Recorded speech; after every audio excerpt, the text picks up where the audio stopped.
Julius Caesar, William Shakespeare, Act 1, Scene I. Rome. A street, Ante Flavius, Marulus, and certain commoners, Flavius, hence. Home, you idle creatures, get you home. Is this a holiday? What? Know you not? Being mechanical, you ought not walk, upon a labouring day without the sign, of your profession.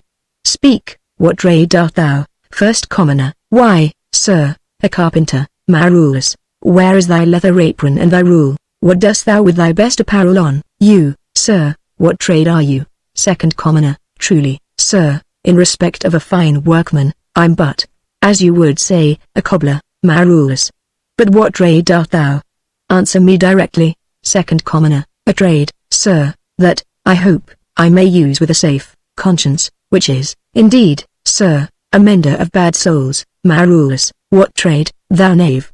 Thou naughty knave, what trade? Second commoner. Nay, I beseech you, sir, be not out with me, yet, if you be out, sir, I can mend you. Marulus. What meanest thou by that?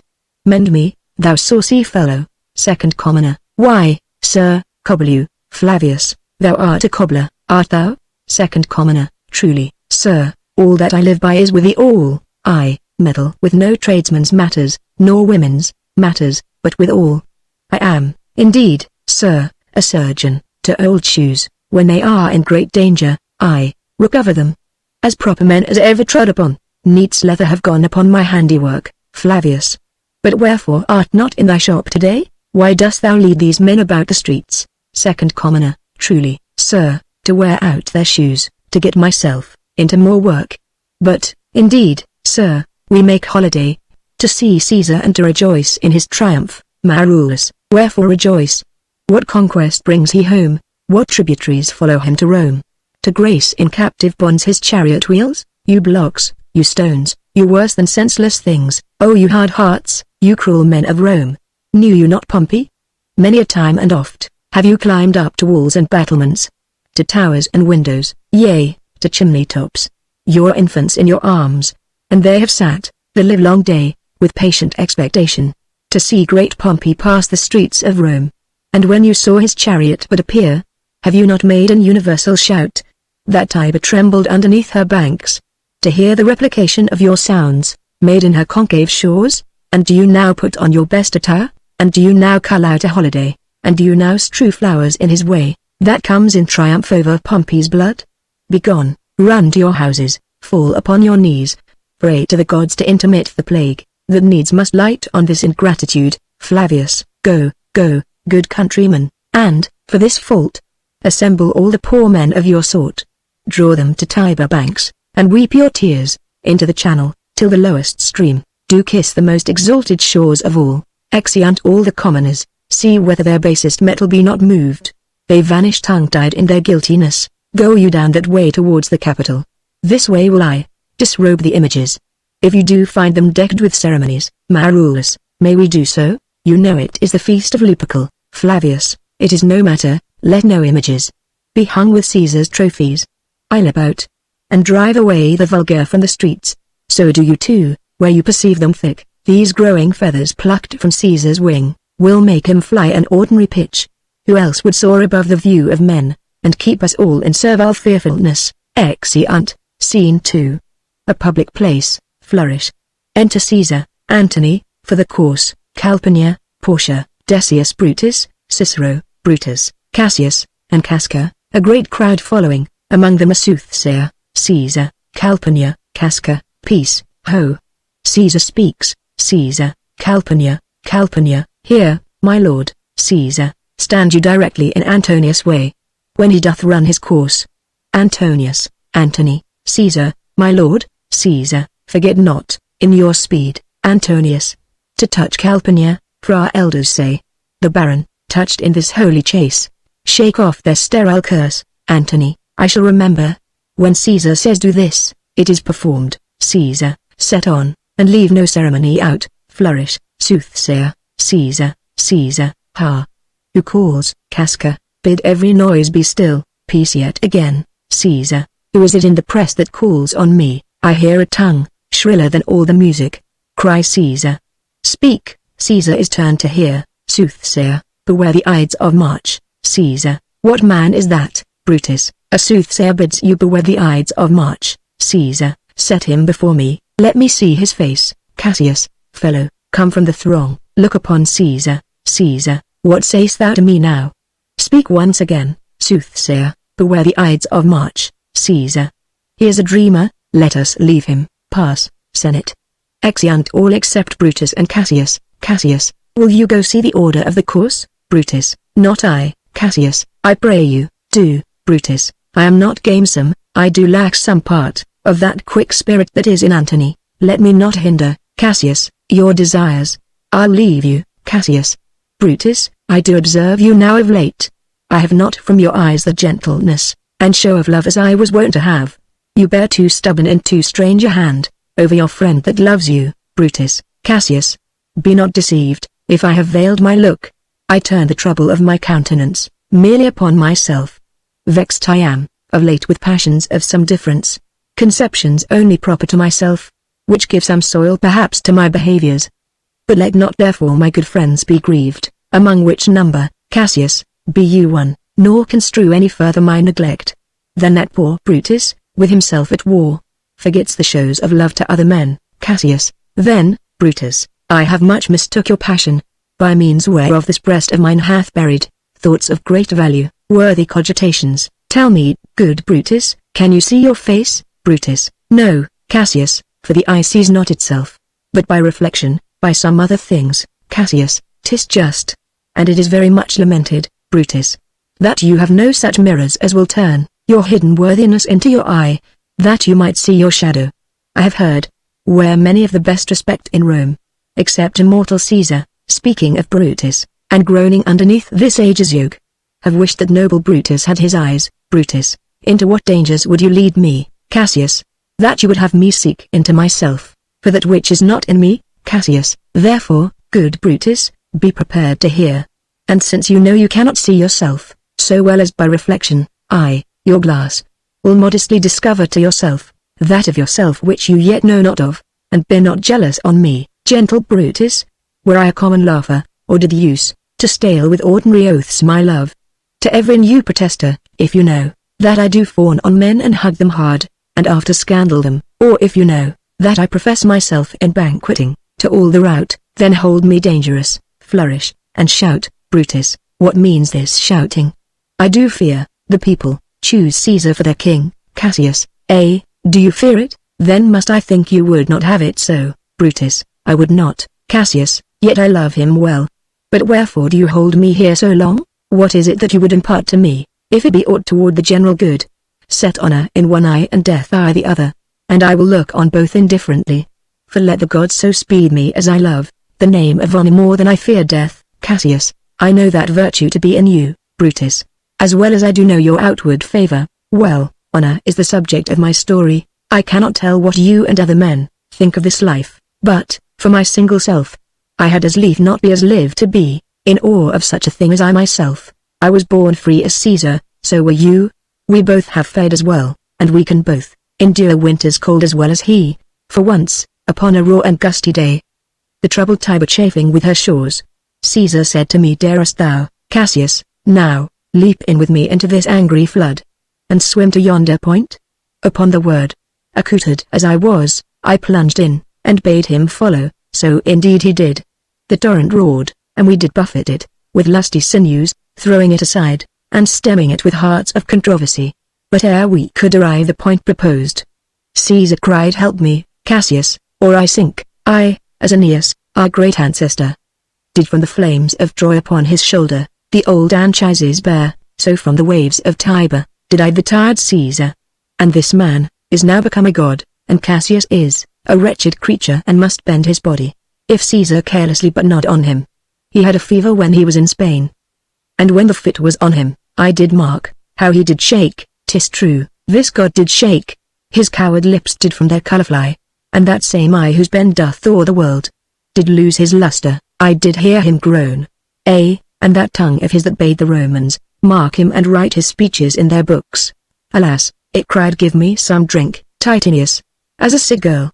Ye gods, it doth amaze me, a man of such a feeble temper should so get the start of the majestic world, and bear the palm alone. Shout, Flourish, Brutus. Another general shout. I do believe that these applauses are for some new honors that are heaped on Caesar. Cassius. Why, man, he doth bestride the narrow world, like a colossus, and we petty men walk under his huge legs and peep about, to find ourselves dishonorable graves. Men at some time are masters of their fates.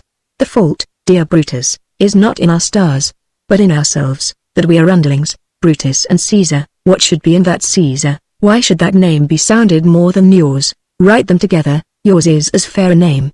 Sound them, it doth become the mouth as well. Weigh them, it is as heavy. Conjure with them. Brutus will start a spirit as soon as Caesar. Now, in the names of all the gods at once, upon what meat doth this our Caesar feed, that he has grown so great? Age, thou art shamed, Rome, thou hast lost the breed of noble bloods. When went the Byan age, since the great flood? But it was famed with more than with one man. When could they say till now, that talked of Rome, that her wide walls encompassed but one man? Now is it Rome indeed, and Rome enough, when there is in it but one only man? Oh, you and I have heard our fathers say, there was a Brutus once that would have brooked the eternal devil to keep his state in Rome, as easily as a king. Brutus, that you do love me, I am nothing jealous. What you would work me to, I have some aim. How I have thought of this and of these times, I shall recount hereafter. For this present, I would not, so with love I might entreat you, be any further moved. What you have said, I will consider. What you have to say, I will with patience hear, and find a time, both meet to hear and answer such high things. Till then, my noble friend, chew upon this.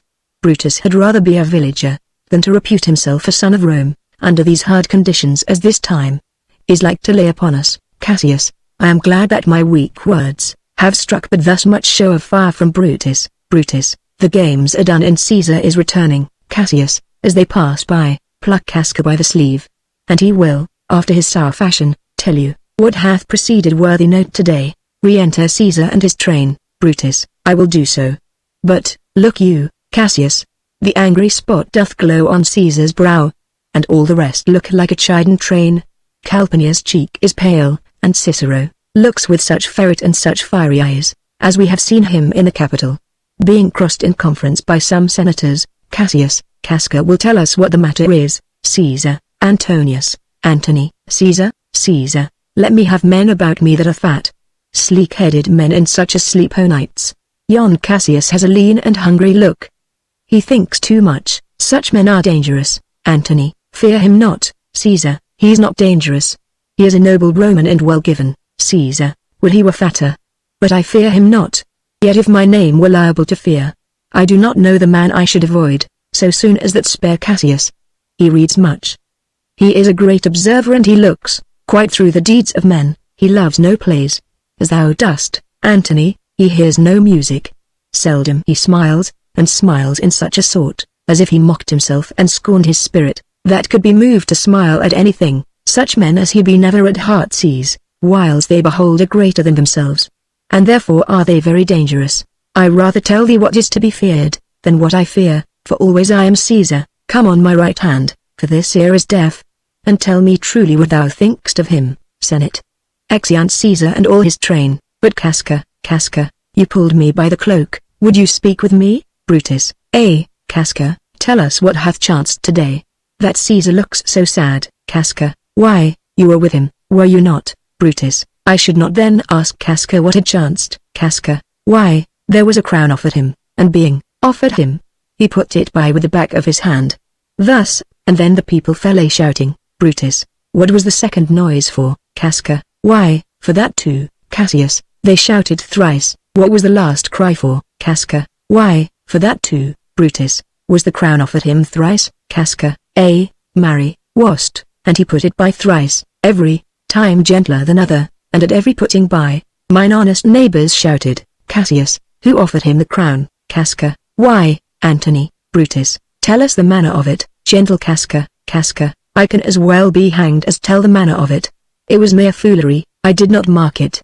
I saw Mark Antony offer him a crown yet 'twas not a crown, neither 'twas one of these coronets and, as I told you, he put it by once, but, for all that, to my thinking, he would fain have had it. Then he offered it to him again, then he put it by again, but, to my thinking, He was very loath to lay his fingers off it. And then he offered it the third time. He put it the third time by, and still as he refused it, the rabblement hooted and clapped their chapped hands and threw up their sweaty nightcaps, and uttered such a deal of stinking breath because Caesar refused the crown that it had almost choked Caesar, for he swooned and fell down at it, and, for mine own part, I durst not laugh, for fear of opening my lips and receiving the bad air, Cassius. But, soft, I pray you, what, did Caesar swooned, Casca? He fell down in the marketplace, and foamed at mouth, and was speechless. Brutus, 'tis very like, he hath the failing sickness. Cassius, no, Caesar hath it not, but you and I. And honest Casca, we have the falling sickness. Casca, I know not what you mean by that, but, I am sure, Caesar fell down. If the Tagrag people did not clap him and hiss him, according as he pleased and displeased them, as they used to do the players in the theatre, I am no true man. Brutus, what said he when he came unto himself? Casca, marry, before he fell down, when he perceived their common herd was glad he refused the crown, he plucked me ope his doublet and offered them his throat to cut. And I had been a man of any occupation, if I would not have taken him at a word, I would I might go to hell among the rogues. And so, he fell. When he came to himself again, he said, if he had done or said anything amiss, he desired their worships to think it was his infirmity. 3 or 4 wenches, where I stood, cried alas, good soul, and forgave him with all their hearts, but there's no heed to be taken of them. If Caesar had stabbed their mothers, they would have done no less. Brutus, and after that, he came, thus sad, away. Casca, A. Cassius, did Cicero say anything? Casca, A. He spoke Greek. Cassius, to what effect? Casca, nay, and I tell you that, I'll ne'er look you eye their face again. But those that understood him smiled at one another and shook their heads, but, for mine own part, it was Greek to me. I could tell you more news too. Marulus and Flavius, for pulling scarfs off Caesar's images, are put to silence. Fare you well. There was more foolery yet, if I could remember it. Cassius, will you sup with me tonight? Casca, Casca, no, I am promised forth. Cassius, will you dine with me tomorrow? Casca, A. If I be alive and your mind hold and your dinner worth the eating. Cassius, good, I will expect you. Casca, do so. Farewell, both. Exit. Brutus, what a blunt fellow is this grown to be. He was quick metal when he went to school. Cassius, so is he now in execution of any bold or noble enterprise. However he puts on this tardy form, this rudeness is a sauce to his good wit, which gives men stomach to digest his words, with better appetite. Brutus, and so it is. For this time I will leave you. Tomorrow, if you please to speak with me, I will come home to you, or, if you will, come home to me, and I will wait for you. Cassius, I will do so. Till then, think of the world. Exit. Brutus, well, Brutus, thou art noble, yet, I see, thy honorable metal may be wrought, from that it is disposed, therefore it is meet, that noble minds keep ever with their likes. For who so firm that cannot be seduced? Caesar doth bear me hard, but he loves Brutus. If I were Brutus now and he were Cassius, he should not humour me. I will this night, in several hands, in at his windows throw, as if they came from several citizens, writings all tending to the great opinion that Rome holds of his name, wherein obscurely Caesar's ambition shall be glanced at. And after this let Caesar seat him sure, for we will shake him, or worse stays endure. Exit. Scene 3. The same. A street. Thunder and lightning. Enter from opposite sides, Casca, with his sword drawn, and Cicero. Cicero, good even. Casca, brought you Caesar home? Why are you breathless? And why stare you so, Casca, and not you moved, when all the sway of earth shakes like a thing unfirm? O Cicero, I have seen tempests, when the scolding winds have rived the knotty oaks, and I have seen the ambitious ocean swell and rage and foam, to be exalted with the threatening clouds. But never till tonight, never till now, did I go through a tempest dropping fire. Either there is a civil strife in heaven, or else the world, too saucy with the gods, incenses them to send destruction. Cicero, why, saw you anything more wonderful? Casca, a common slave, you know him well by sight, held up his left hand, which did flame and burn, like 20 torches joined, and yet his hand, not sensible of fire, remain unscorched. Besides I ha not since put up my sword, Against the capital I met a lion, who glared upon me, and went surly by, without annoying me, and there were drawn, upon a heap 100 ghastly women, transformed with their fear, who swore they saw men all in fire walk up and down the streets, and yesterday the bird of night did sit, even at noonday upon the marketplace, hooting and shrieking. When these prodigies do so conjointly meet, let not men say, these are their reasons, they are natural, for, I believe, they are portentous things, unto the climate that they point upon. Cicero. Indeed, it is a strange disposed time. But men may construe things after their fashion, clean from the purpose of the things themselves. Come Caesar to the Capitol tomorrow, Casca, he doth, for he did bid Antonius, send word to you he would be there tomorrow. Cicero. Good night then, Casca, this disturbed sky, is not to walk in. Casca. Farewell, Cicero. Exit Cicero, enter Cassius. Cassius, who's there? Casca, a Roman. Cassius. Casca, by your voice, Casca, your ear is good.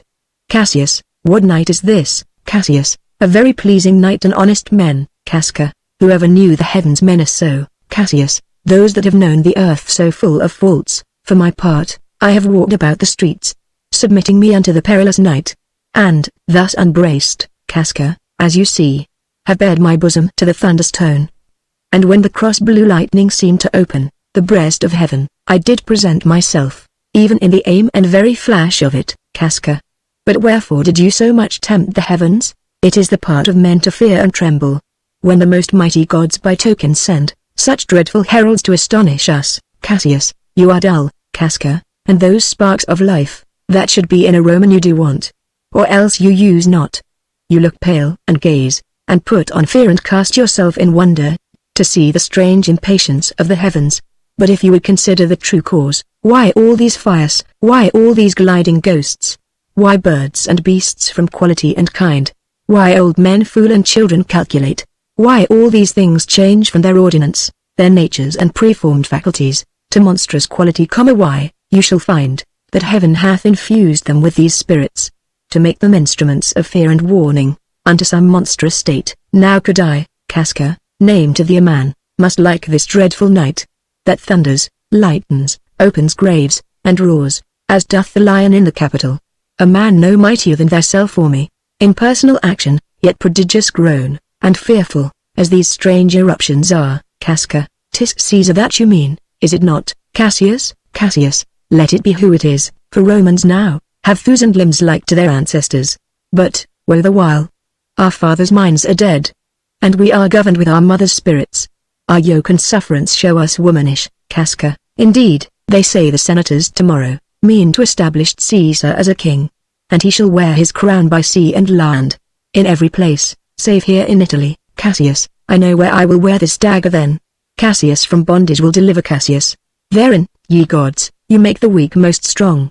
Therein, ye gods, you tyrants do defeat. Nor stony tower, nor walls of beaten brass, nor airless dungeon, nor strong links of iron, can be retentive to the strength of spirit. But life, being weary of these worldly bars, never lacks power to dismiss itself. If I know this, know all the world besides. That part of tyranny that I do bear, I can shake off at pleasure. Thunder still, Casca, so can I. So every bondman in his own hand bears the power to cancel his captivity. Cassius, and why should Caesar be a tyrant then? Poor man. I know he would not be a wolf, but that he sees the Romans are but sheep. He were no lion, were not Romans hinds, those that with haste will make a mighty fire, begin it with weak straws. What trash is Rome? What rubbish and what offal, when it serves, for the base matter to illuminate, so vile a thing as Caesar. But, O grief, where hast thou led me? I perhaps speak this, before a willing bondman, then I know, my answer must be made. But I am armed, and dangers are to me indifferent. Casca, you speak to Casca, and to such a man, that is no fleering telltale. Hold, my hand. Be factious for redress of all these griefs, and I will set this foot of mine as far as who goes farthest. Cassius, there's a bargain made. Now know you, Casca, I have moved already some certain of the noblest minded Romans to undergo with me an enterprise of honorable dangerous consequence, and I do know, by this, they stay for me in Pompey's porch. For now, this fearful night, there is no stir or walking in the streets, and the complexion of the element, in favors like the work we have in hand, most bloody, fiery, and most terrible. Casca, stand close a while, for here comes one in haste. Cassius, 'tis Cinna, I do know him by his gait. He is a friend. Enter. Cinna, Cinna, where haste you so? Cinna, to find out you. Who's that? Metellus Simba? Cassius, no, it is Casca, one incorporate, to our attempts. Am I not stayed for, Cinna, Cinna, I am glad on't. What a fearful night is this. There's 2 or 3 of us have seen strange sights. Cassius, am I not stayed for? Tell me, Cinna. Yes, you are, O Cassius, if you could but win the noble Brutus to our party. Cassius, be you content, good Cinna, take this paper, and look you lay it in the praetor's chair, where Brutus may but find it, and throw this in at his window, set this up with wax, upon old Brutus' statue. All this done, repair to Pompey's porch, where you shall find us, is Decius Brutus and Trebonius the, Cinna, all but Metellus Simba, and he's gone, to seek you at your house. Well, I will hie, and so bestow these papers as you bade me. Cassius, that done, repair to Pompey's theatre, exit. Cinna, come, Casca, you and I will yet ere day, see Brutus at his house. 3 parts of him is ours already, and the man entire, upon the next encounter yields him ours. Casca, oh, he sits high in all the people's hearts, and that which would appear offense in us, his countenance, like richest alchemy, will change to virtue and to worthiness. Cassius, him and his worth and our great need of him, you have right well conceited. Let us go, for it is after midnight, and ere day, we will awake him and be sure of him. Exeunt. Act 2, Scene I. Rome. Brutus's orchard. Enter Brutus. Brutus, what, Lucius, ho, I cannot, by the progress of the stars, give guess how near today. Lucius, I say, I would it were my fault to sleep so soundly. When, Lucius, when? Awake, I say. What, Lucius? Enter Lucius. Lucius, called you, my lord? Brutus, get me a taper in my study. Lucius, when it is lighted, come and call me here. Lucius, I will, my lord. Exit. Brutus, it must be by his death, and for my part, I know no personal cause to spurn at him. But for the general, he would be crowned. How that might change his nature, there's the question. It is the bright day that brings forth the adder, and that craves wary walking. Crown him ? That semicolon, and then, I grant, we put to sting in him, that at his will he may do danger with. The abuse of greatness is, when it disjoins, remorse from power, and, to speak truth of Caesar, I have not known when his affections swayed, more than his reason. But 'tis a common proof, that lowliness is young ambition's ladder, whereto the climber upward turns his face. But when he once attains the upmost round, he then unto the ladder turns his back, looks in the clouds, scorning the base degrees, by which he did ascend. So Caesar may, then, lest he may, prevent.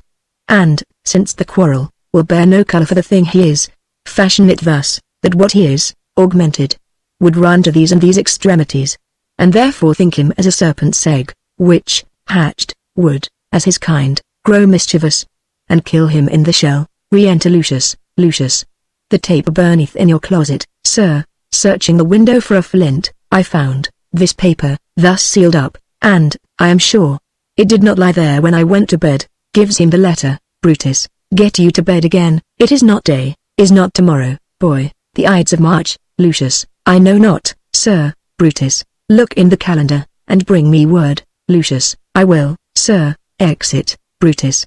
The exhalations whizzing in the air, give so much light that I may read by them. Opens the letter and reads. Brutus, thou sleepst. Awake, and see thyself. Jerome, and see. Speak, strike, redress. Brutus, thou sleepst. Awake, such instigations have been often dropped, where I have took them up. Jerome, and see. Thus must I piece it out. Jerome stand under one man saw? What, Rome, my ancestors did from the streets of Rome. The Tarquin drive, when he was called a king. Speak, strike, redress.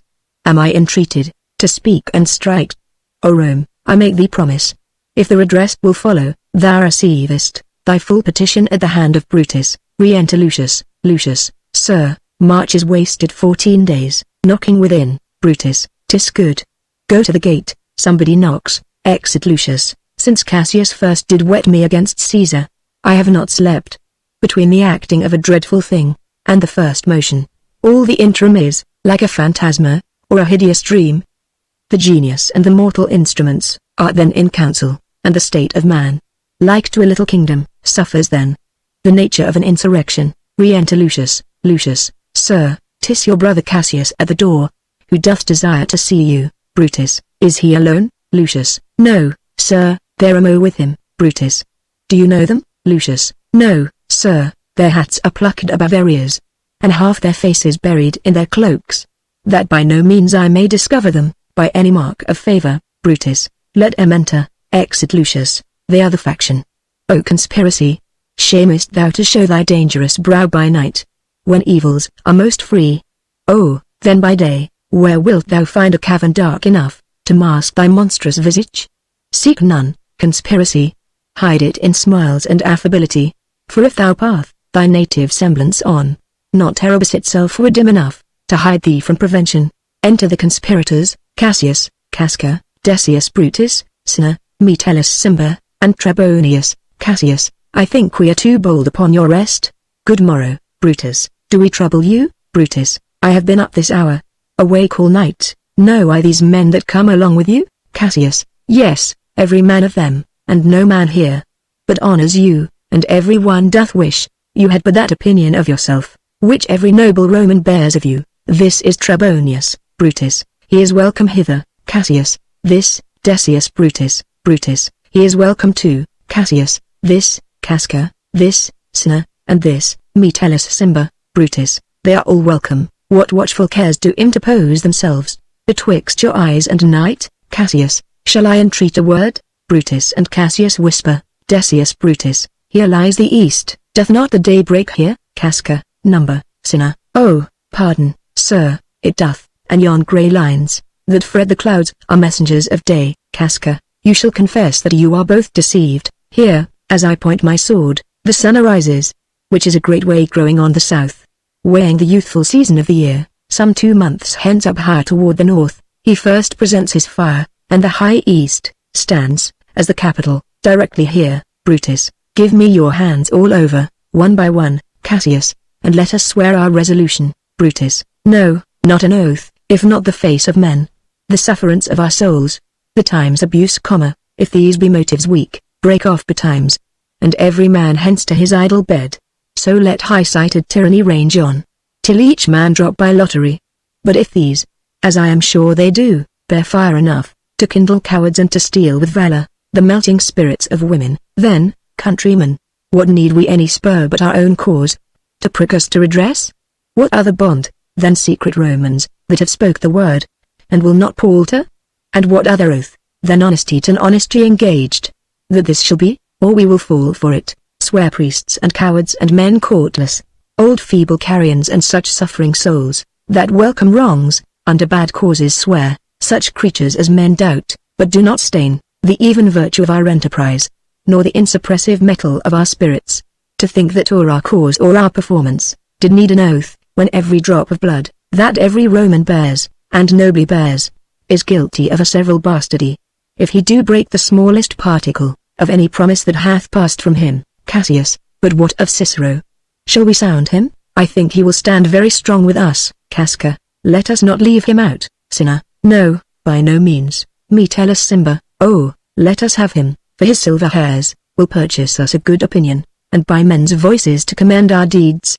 It shall be said, his judgment ruled our hands. Our youths and wildness shall no whit appear, but all be buried in his gravity. Brutus, oh, name him not, let us not break with him, for he will never follow anything that other men begin. Cassius, then leave him out. Casca, indeed he is not fit. Decius Brutus, shall no man else be touched but only Caesar? Cassius, Decius, well urged, I think it is not meet. Mark Antony, so well beloved of Caesar, should outlive Caesar. We shall find of him a shrewd contriver, and, you know, his means, if he improve them, may well stretch so far as to annoy us all, which to prevent, let Antony and Caesar fall together. Brutus, our course will seem too bloody. Cassius, to cut the head off and then hack the limbs, like wrath in death and envy afterwards. For Antony is but a limb of Caesar. Let us be sacrificers, but not butchers. We all stand up against the spirit of Caesar, and in the spirit of men there is no blood. Oh, that we then could come by Caesar's spirit, and not dismember Caesar. But, alas, Caesar must bleed for it. And, gentle friends, let's kill him boldly, but not wrathfully. Let's carve him as a dish fit for the gods, not hew him as a carcass fit for hounds. And let our hearts, as subtle masters do, stir up their servants to an act of rage, and after seem to chide them. This shall make our purpose necessary and not envious, which so appearing to the common eyes, we shall be called purgers, not murderers. And for Mark Antony, think not of him, for he can do no more than Caesar's arm, when Caesar's head is off. Cassius, yet I fear him, for in the engrafted love he bears to Caesar. Brutus, alas, good Cassius, do not think of him. If he loves Caesar, all that he can do, is to himself, take thought and die for Caesar. And that were much he should, for he is given, to sports, to wildness and much company. Trebonius, there is no fear in him, let him not die, for he will live, and laugh at this hereafter. Clock strikes, Brutus, peace. Count the clock, Cassius. The clock hath stricken 3, Trebonius, 'tis time to part, Cassius. But it is doubtful yet, whether Caesar will come forth today, or no, for he is superstitious grown of late, quite from the main opinion he held once, a fantasy, of dreams and ceremonies. It may be, these apparent prodigies, the unaccustomed terror of this night, and the persuasion of his augurers, may hold him from the capital today. Decius Brutus, never fear that, if he be so resolved, I can sway him, for he loves to hear, that unicorns may be betrayed with trees, and bears with glasses, elephants with holes, lions with toils and men with flatterers. But when I tell him he hates flatterers, he says he does, being then most flattered. Let me work, for I can give his humor the true bent, and I will bring him to the capital. Cassius, nay, we will all of us be there to fetch him. Brutus, by the 8th hour, is that the uttermost, sinner, be that the uttermost, and fail not then. Metellus Cimber, Quis Ligarius doth bear Caesar hard, who rated him for speaking well of Pompey. I wonder none of you have thought of him. Brutus, now, good Metellus, go along by him. He loves me well, and I have given him reasons.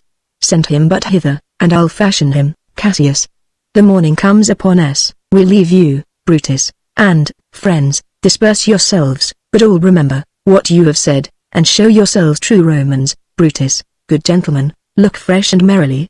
Let not our looks put on our purposes, but bear it as our Roman actors do, with untired spirits and formal constancy. And so good morrow to you every one. Exeunt all but Brutus. Boy. Lucius. Fast asleep? It is no matter. Enjoy the honey-heavy dew of slumber. Thou hast no figures nor no fantasies, which busy care draws in the brains of men. Therefore thou sleepst so sound. Enter Portia. Portia. Brutus, my lord. Brutus, Portia, what mean you? Wherefore rise you now? It is not for your health thus to commit your weak condition to the raw cold morning, Portia, nor for yours neither. You've ungently, Brutus, stole from my bed, and yesternight, at supper, you suddenly arose, and walked about, musing and sighing, with your arms across. And when I asked you what the matter was, you stared upon me with ungentle looks. I urged you further, then you scratched your head, and too impatiently stamped with your foot. Yet I insisted, yet you answered not, but, with an angry wafture of your hand, gave sign for me to leave you. So I did, fearing to strengthen that impatience, which seemed too much enkindled, and withal, hoping it was but an effect of humour, which sometime hath his hour with every man. It will not let you eat, nor talk, nor sleep. And could it work so much upon your shape, as it hath much prevailed on your condition, I should not know you. Brutus. Dear my lord, make me acquainted with your cause of grief. Brutus, I am not well in health, and that is all. Portia, Brutus is wise, and, were he not in health, he would embrace the means to come by it. Brutus, why, so I do. Good Portia, go to bed. Portia, is Brutus sick? And is it physical, to walk unbraced and suck up the humours of the dank morning? What, is Brutus sick? And will he steal out of his wholesome bed, to dare the vile contagion of the night, and tempt the roomy and unpurged air, to add unto his sickness? No, my Brutus, you have some sick offence within your mind, which, by the right and virtue of my place, I ought to know of, and, upon my knees, I charm you, by my once commended beauty, by all your vows of love and that great vow, which did incorporate and make us one, that you unfold to me, yourself, your half. Why you are heavy, and what men tonight have had to resort to you, for here have been some 6 or 7 who did hide their faces, even from darkness. Brutus, kneel not, gentle Portia. Portia, I should not need, if you were gentle Brutus, within the bond of marriage. Tell me, Brutus, is it accepted I should know no secrets that appertain to you? Am I yourself, but, as it were, in sort or limitation, to keep with you at meals, comfort your bed, and talk to you sometimes? Dwell I but in the suburbs of your good pleasure? If it be no more. Portia is Brutus' harlot, not his wife. Brutus, you are my true and honorable wife, as dear to me as are the ruddy drops that visit my sad heart. Portia, if this were true, then should I know this secret. I grant I am a woman, but withal, a woman that Lord Brutus took to wife.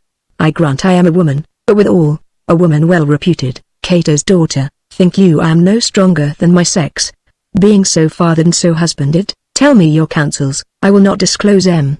I have made strong proof of my constancy, giving myself a voluntary wound, here, in the thigh. Can I bear that with patience, and not my husband's secrets? Brutus, O ye gods, render me worthy of this noble wife. Knocking within, hark, hark.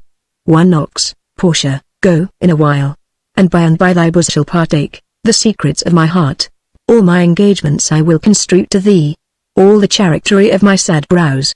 Leave me with haste. Exit Portia. Lucius, who's that knocks? Re-enter Lucius with Ligarius. Lucius, he is a sick man that would speak with you. Brutus, he's Ligarius, that Metellus spake of. Boy, stand aside. He's Ligarius. How, Ligarius, vouchsafe good morrow from a feeble tongue. Brutus, oh, what a time have you chose out, brave Keys, to wear a kerchief. Would you were not sick, Ligarius? I am not sick. If Brutus have in hand any exploit worthy the name of honor, Brutus, such an exploit have I in hand. Ligarius, had you a healthful ear to hear of it? Ligarius, by all the gods that Romans bow before, I here discard my sickness. Soul of Rome, brave son, derived from honorable loins, thou, like an exorcist, hast conjured up my mortified spirit. Now bid me run, and I will strive with things impossible. Yea, get the better of them. What's to do, Brutus? A piece of work that will make sick men whole. Ligarius, but are not some whole that we must make sick? Brutus, that must we also. What it is, my Keys, I shall unfold to thee, as we are going, to whom it must be done. Ligarius, set on your foot, and with a heart new fired I follow you, to do I know not what, but it listeth, that Brutus leads me on. Brutus, follow me, then. Exeunt. Scene 2. Caesar's house. Thunder and lightning. Enter Caesar, in his nightgown. Caesar, nor heaven nor earth have been at peace tonight. Thrice hath Calpurnia in her sleep cried out, help, ho! They murder Caesar. Who is within? Enter a servant. Servant, my lord. Caesar, go bid the priests to present sacrifice, and bring me their opinions of success. Servant, I will, my lord. Exit. Enter Calpurnia. Calpurnia, what mean you, Caesar? Think you to walk forth? You shall not stir out of your house today. Caesar, Caesar shall forth. The things that threatened me, ne'er looked but on my back. When they shall see the face of Caesar, they are vanished. Calpurnia, Caesar, I never stood on ceremonies, yet now they fright me. There is one within. Besides the things that we have heard and seen, recounts most horrid sights seen by the watch. A lioness hath whelped in the streets, and graves have yawned, and yielded up their dead. Fierce fiery warriors fought upon the clouds, in ranks and squadrons and right form of war, which drizzled blood upon the Capitol. The noise of battle hurtled in the air. Horses did neigh, and dying men did groan, and ghosts did shriek and squeal about the streets. O Caesar! These things are beyond all use, and I do fear them. Caesar, what can be avoided, whose end is purposed by the mighty gods? Yet Caesar shall go forth, for these predictions are to the world in general as to Caesar. Calpurnia, when beggars die, there are no comets seen. The heavens themselves blaze forth the death of princes. Caesar, cowards die many times before their deaths. The valiant never taste of death but once. Of all the wonders that I yet have heard, it seems to me most strange that men should fear, seeing that death, a necessary end, will come when it will come. Re-enter servant. What say the augurers? Servant, they would not have you to stir forth today, plucking the entrails of an offering forth.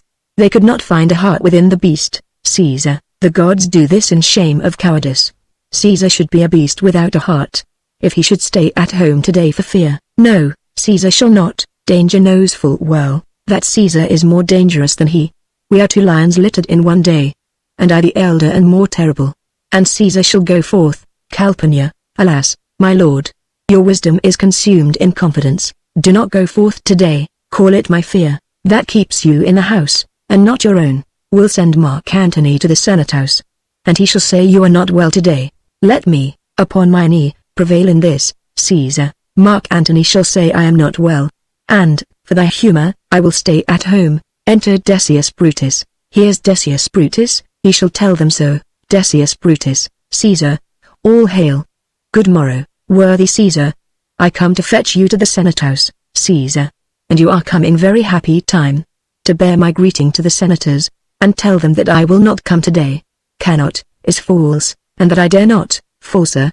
I will not come today. Tell them so. Decius, Calpurnia, say he is sick. Caesar, shall Caesar send a lie? Have I in conquest stretched mine arm so far, to be afraid to tell greybeards the truth? Decius, go tell them Caesar will not come. Decius Brutus, most mighty Caesar, let me know some cause, lest I be laughed at when I tell them so. Caesar, the cause is in my will. I will not come.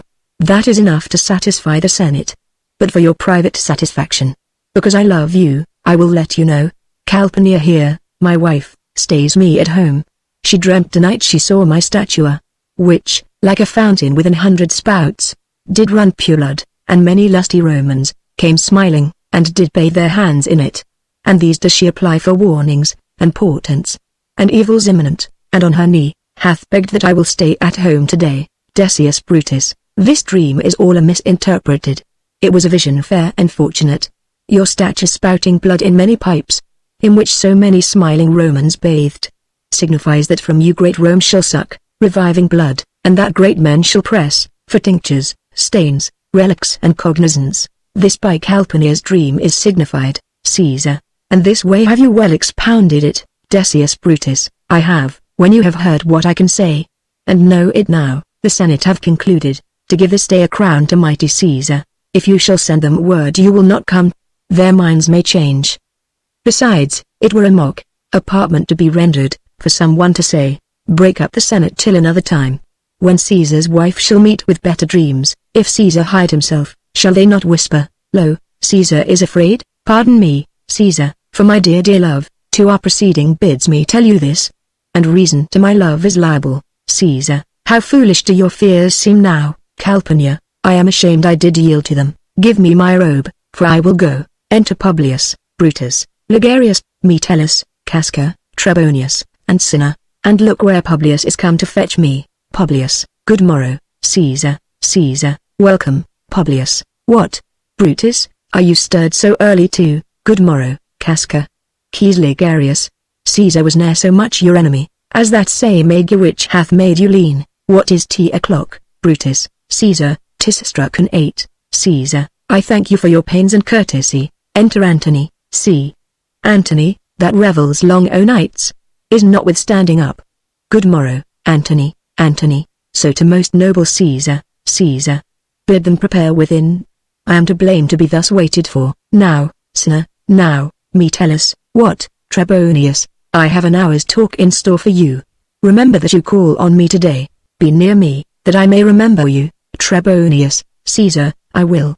Aside, and so near will I be, that your best friends shall wish I had been further. Caesar, good friends, go in, and taste some wine with me, and we, like friends, will straightway go together. Brutus, aside, that every like is not the same, O Caesar. The heart of Brutus yearns to think upon. Exeunt. Scene 3. A street near the Capitol. Enter Artemidorus, reading a paper. Artemidorus, Caesar, beware of Brutus, take heed of Cassius. Come not near Casca, have a night to Cinna, trust not. Trebonius, mark well Metellus Cimber. Decius Brutus, loves thee not, thou hast wronged Keys Ligarius. There is but one mind in all these men, and it is, bent against Caesar. If thou be'st not immortal, look about you, security gives way to conspiracy, the mighty gods defend thee. Thy lover, Artemidorus, here will I stand till Caesar pass along, and as a suitor will I give him this. My heart laments that virtue cannot live, out of the teeth of emulation. If thou read this, O Caesar, thou mayst live. If not, the fates with traitors do contrive. Exit, Scene 4. Another part of the same street, before the house of Brutus, enter Portia and Lucius. Portia, I prithee, boy, run to the Senate house. Stay not to answer me, but get thee gone. Why dost thou stay, Lucius? To know my errand. Madame, Portia, I would have had either, and here again. Ere I can tell thee what thou shouldst do there, O Constancy, be strong upon my side. Set a huge mountain tween my heart and tongue. I have a man's mind, but a woman's might. How hard it is for women to keep counsel. Art thou here yet, Lucius? Madame, what should I do? Run to the capital, and nothing else, and so return to you, and nothing else? Portia, yes, bring me word, boy, if thy lord look well.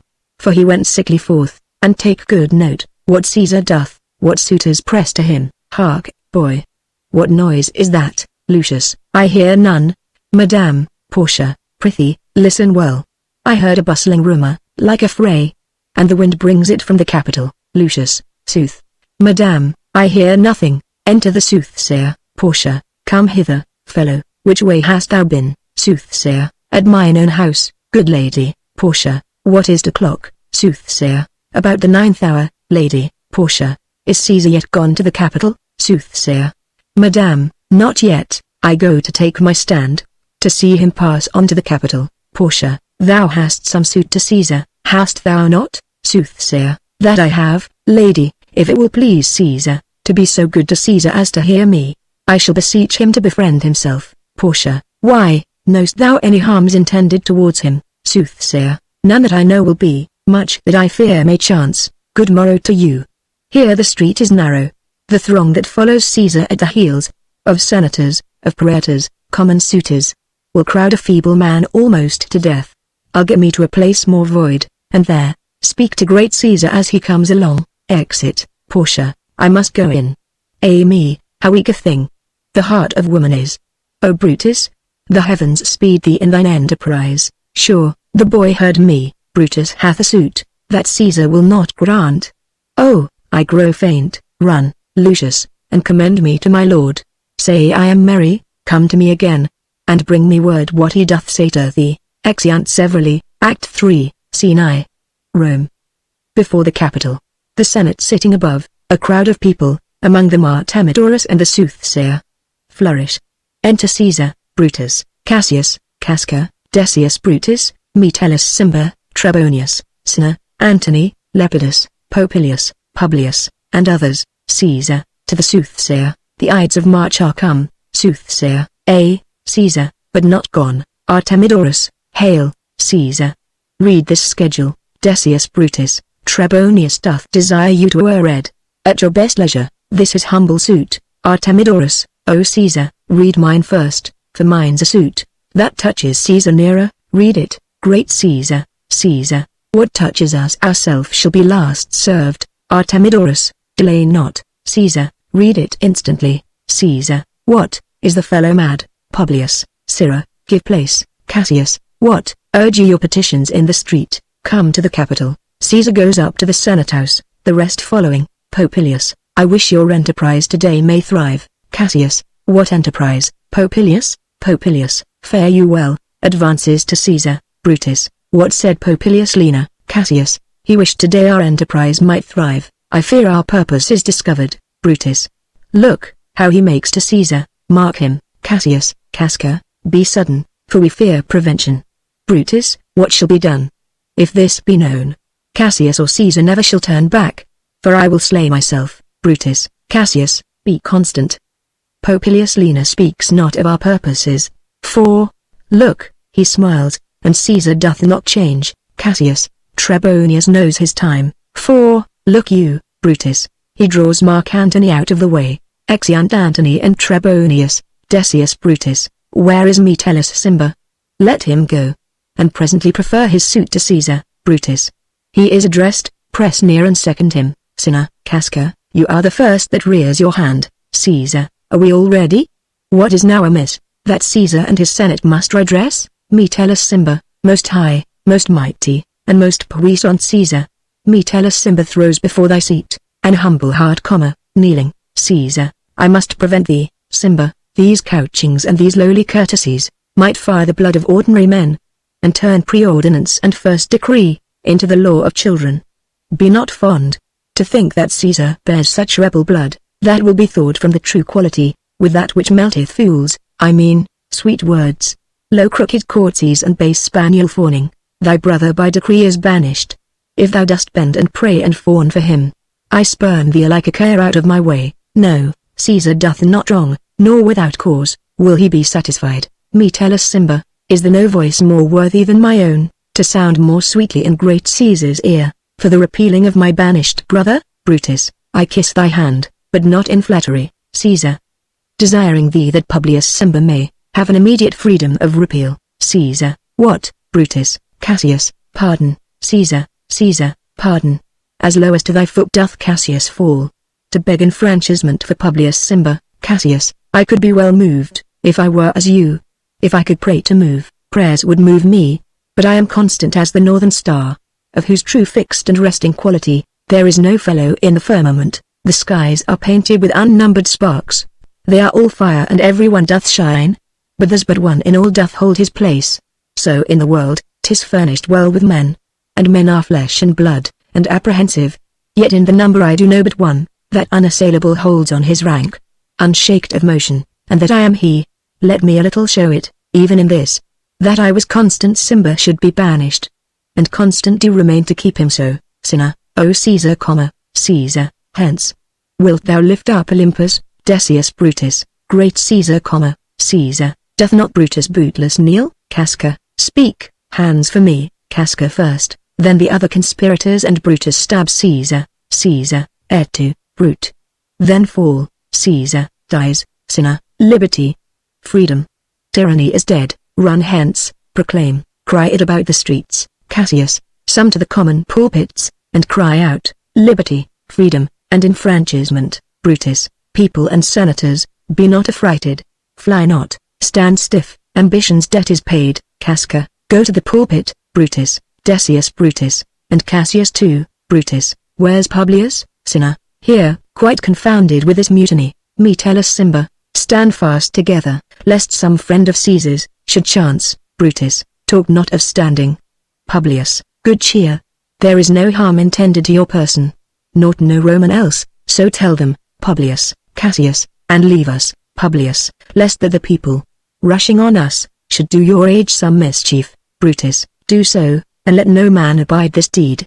But we the doers, re-enter Trebonius. Cassius, where is Antony? Trebonius, fled to his house amazed. Men, wives and children stare, cry out and run, as it were doomsday. Brutus, fates, we will know your pleasures. That we shall die, we know, 'tis but the time, and drawing days out, that men stand upon. Cassius, why, he that cuts off 20 years of life, cuts off so many years of fearing death. Brutus, grant that, and then is death a benefit. So are we Caesar's friends, that have abridged his time of fearing death. Stoop, Romans, stoop, and let us bathe our hands in Caesar's blood, up to the elbows, and besmear our swords. Then walk we forth, even to the marketplace, and, waving our red weapons o'er our heads, let's all cry peace, freedom and liberty. Cassius, stoop, then, and Washington, how many ages hence, shall this our lofty scene be acted over? In states unborn and accents yet unknown. Brutus, how many times shall Caesar bleed in sport, that now on Pompey's basis lies along, no worthier than the dust? Cassius, so oft as that shall be, so often shall not of us be called the men that gave their country liberty. Decius Brutus, what, shall we forth? Cassius, every man away. Brutus shall lead, and we will grace his heels, with the most boldest and best hearts of Rome. Enter a servant. Brutus, soft. Who comes here? A friend of Antony's. Servant, thus, Brutus, did my master bid me kneel. Thus did Mark Antony bid me fall down. And, being prostrate, thus he bade me say, Brutus is noble, wise, valiant, and honest. Caesar was mighty, bold, royal, and loving. Say I love Brutus, and I honor him. Say I feared Caesar, honored him and loved him. If Brutus will vouchsafe that Antony may safely come to him, and be resolved, how Caesar hath deserved to lie in death. Mark Antony shall not love Caesar dead, so well as Brutus living, but will follow the fortunes and affairs of noble Brutus, thorough the hazards of this untrod state, with all true faith. So says my master Antony. Brutus, Thy master is a wise and valiant Roman. I never thought him worse. Tell him, so please him come unto this place. He shall be satisfied, and, by my honor, depart untouched. Servant, I'll fetch him presently. Exit. Brutus, I know that we shall have him well to friend. Cassius, I wish we may, but yet have I a mind that fears him much, and my misgiving still falls shrewdly to the purpose. Brutus, but here comes Antony. Re-enter Antony. Welcome, Mark Antony. Antony, O mighty Caesar. Dost thou lie so low? Are all thy conquests, glories, triumphs, spoils, shrunk to this little measure? Fare thee well. I know not, gentlemen, what you intend. Who else must be let blood? Who else is rank? If I myself, there is no hour so fit as Caesar's death hour, nor no instrument of half that worth as those your swords, made rich with the most noble blood of all this world. I do beseech ye, if you bear me hard, now, whilst your purpled hands do reek and smoke, fulfill your pleasure. Live 1,000 years. I shall not find myself so apartment to die. No place will please me so, no mean of death, as here by Caesar, and by you cut off, the choice and master spirits of this age. Brutus, O Antony, beg not your death of us, though now we must appear bloody and cruel, as, by our hands and this our present act, you see we do, yet see you but our hands, and this the bleeding business they have done. Our hearts you see not, they are pitiful. And pity to the general wrong of Rome, as fire drives out fire, so pity hath done this deed on Caesar. For your part, to you our swords have leaden points, Mark Antony. Our arms, in strength of malice, and our hearts, of brother's temper, do receive you in, with all kind love, good thoughts, and reverence. Cassius, your voice shall be as strong as any man's, in the disposing of new dignities. Brutus, only be patient till we have appeased the multitude, beside themselves with fear. And then we will deliver you the cause, why I, that did love Caesar when I struck him, have thus proceeded. Antony, I doubt not of your wisdom. Let each man render me his bloody hand. First, Marcus Brutus, will I shake with you. Next, Caius Cassius, do I take your hand. Now, Decius Brutus, yours. Now yours, Metellus, yours, Cinna, and, my valiant Casca, yours. Though last, not last in love, yours, good Trebonius. Gentlemen all, alas, what shall I say? My credit now stands on such slippery ground, that one of two bad ways you must conceit me, either a coward or a flatterer, that I did love thee, Caesar. Oh, 'tis true. If then thy spirit look upon us now, shall it not grieve thee dearer than thy death, to see thy Antony making his peace, shaking the bloody fingers of thy foes, most noble, in the presence of thy corse, had I as many eyes as thou hast wounds, weeping as fast as they stream forth thy blood, it would become me better than to close, in terms of friendship with thine enemies. Pardon me, Julius. Here wast thou bade, brave heart, here didst thou fall, and here thy hunters stand, signed in thy spoil, and crimsoned in thy lethe. O world, thou wast the forest to this heart, and this, indeed, O world, the heart of thee, how like a deer, strucken by many princes, dost thou here lie. Cassius, Mark Antony, Antony, pardon me, Caius Cassius. The enemies of Caesar shall say this. Then, in a friend, it is called modesty. Cassius, I blame you not for praising Caesar so. But what compact mean you to have with us? Will you be pricked in number of our friends, or shall we on, and not depend on you? Antony, therefore I took your hands, but was, indeed, swayed from the point, by looking down on Caesar. Friends am I with you all and love you all, upon this hope, that you shall give me reasons, why and wherein Caesar was dangerous. Brutus, or else were this a savage spectacle? Our reasons are so full of good regard, that were you, Antony, the son of Caesar, you should be satisfied. Antony, that's all I seek, and am moreover suitor that I may produce his body to the marketplace, and in the pulpit, as becomes a friend, speak in the order of his funeral. Brutus, you shall. Mark Antony. Cassius. Brutus, a word with you. Aside to Brutus, you know not what you do not consent, that Antony speak in his funeral. Know you how much the people may be moved by that which he will utter? Brutus, by your pardon, I will myself into the pulpit first, and show the reason of our Caesar's death. What Antony shall speak, I will protest.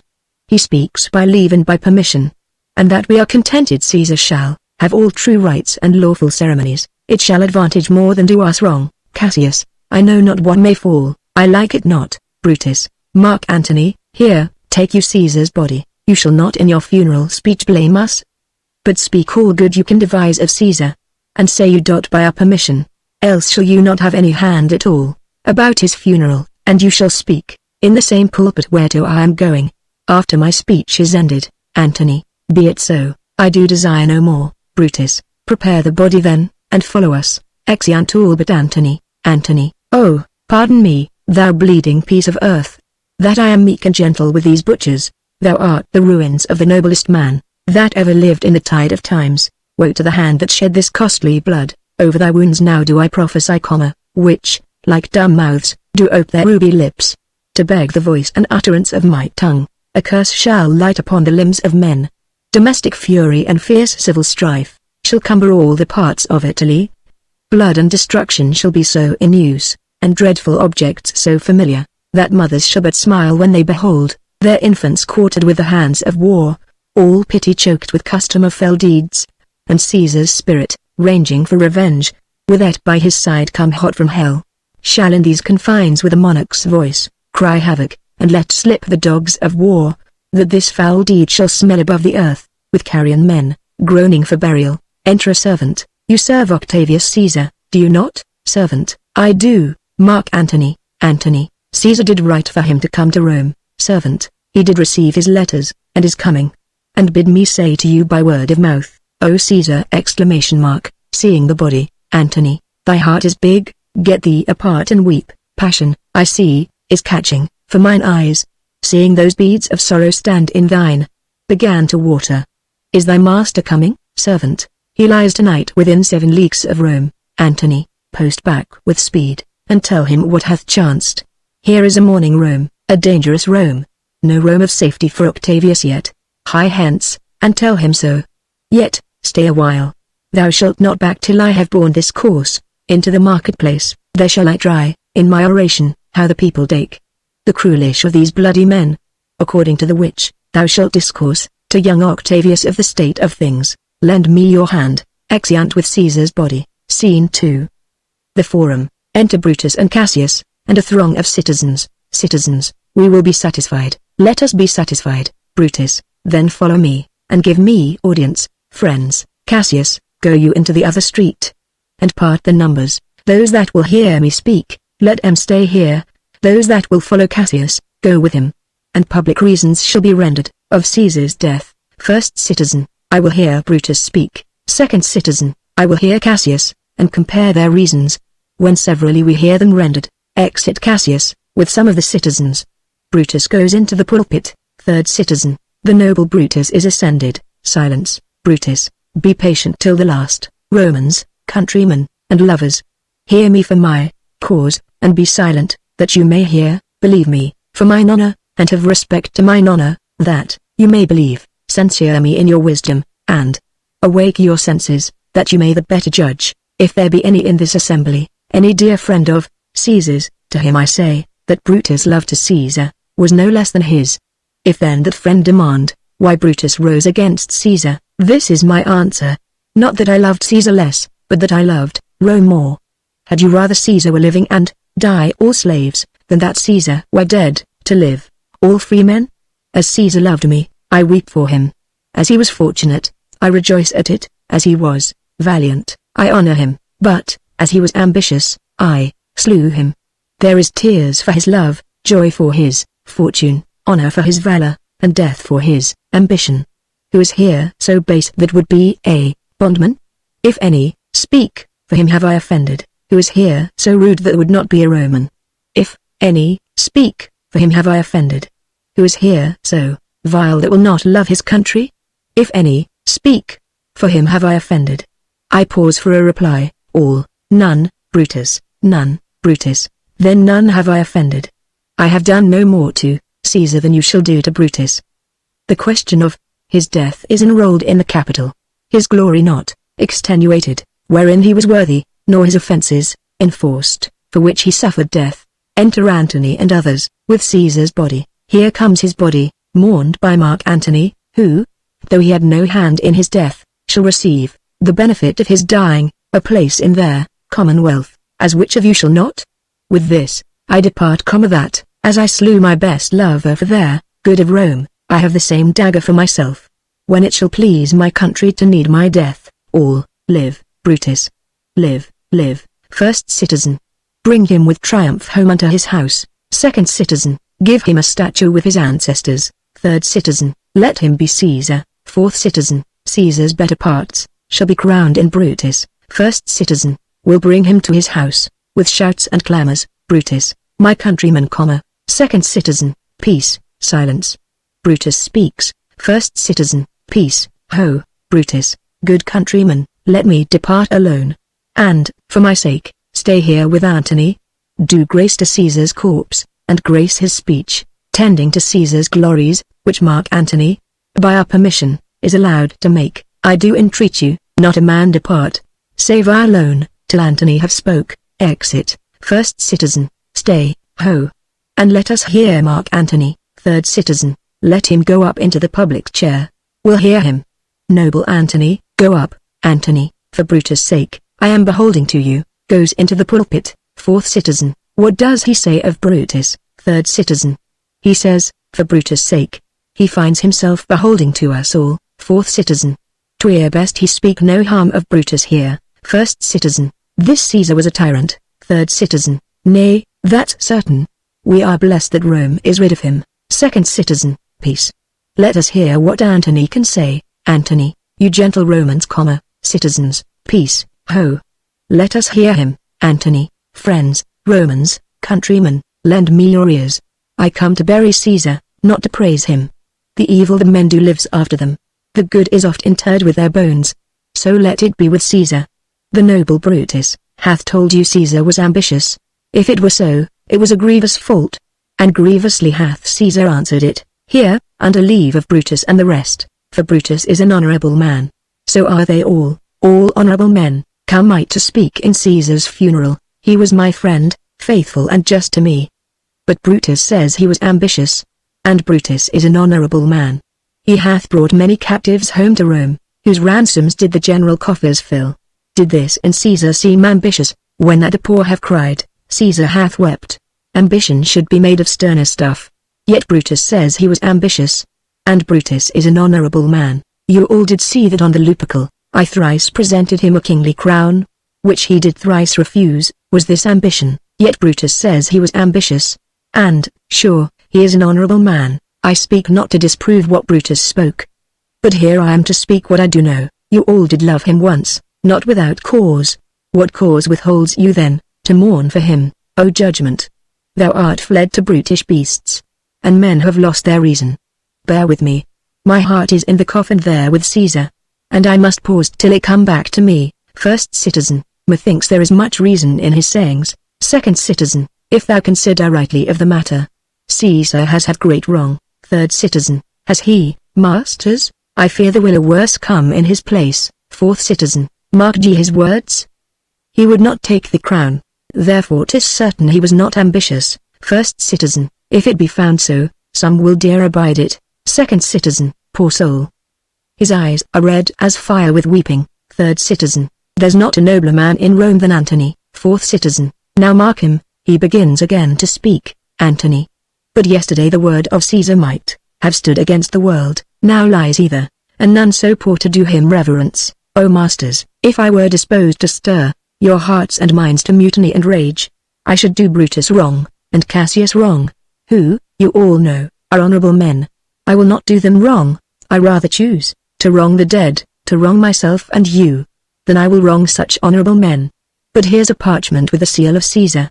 I found it in his closet. 'Tis his will. Let but the commons hear this testament, which, pardon me, I do not mean to read, and they would go and kiss dead Caesar's wounds, and dip their napkins in his sacred blood, yea, beg a hair of him for memory, and, dying, mention it within their wills, bequeathing it as a rich legacy, unto their issue. Fourth citizen, will hear the will, read it. Mark Antony, all, the will, the will. We will hear Caesar's will. Antony, have patience, gentle friends, I must not read it.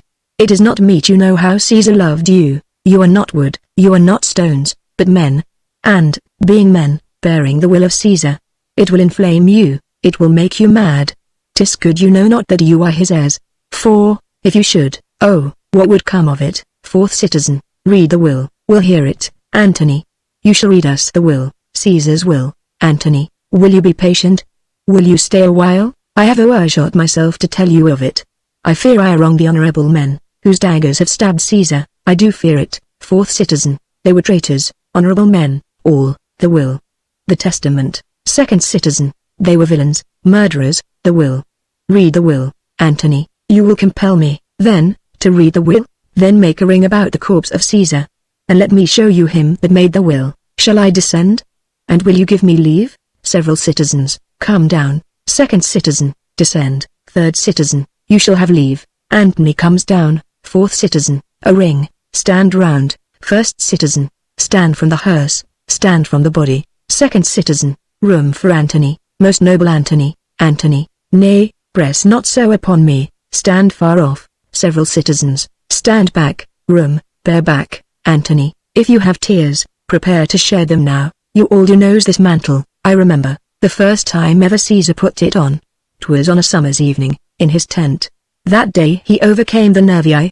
Look, in this place ran Cassius dagger through. See what a rent the envious Casca made. Through this the well-beloved Brutus stabbed. And as he plucked his cursed steel away, mark how the blood of Caesar followed it. As rushing out of doors, to be resolved, if Brutus so unkindly knocked, or no. For Brutus, as you know, was Caesar's angel. Judge, O you gods, how dearly Caesar loved him. This was the most unkindest cut of all.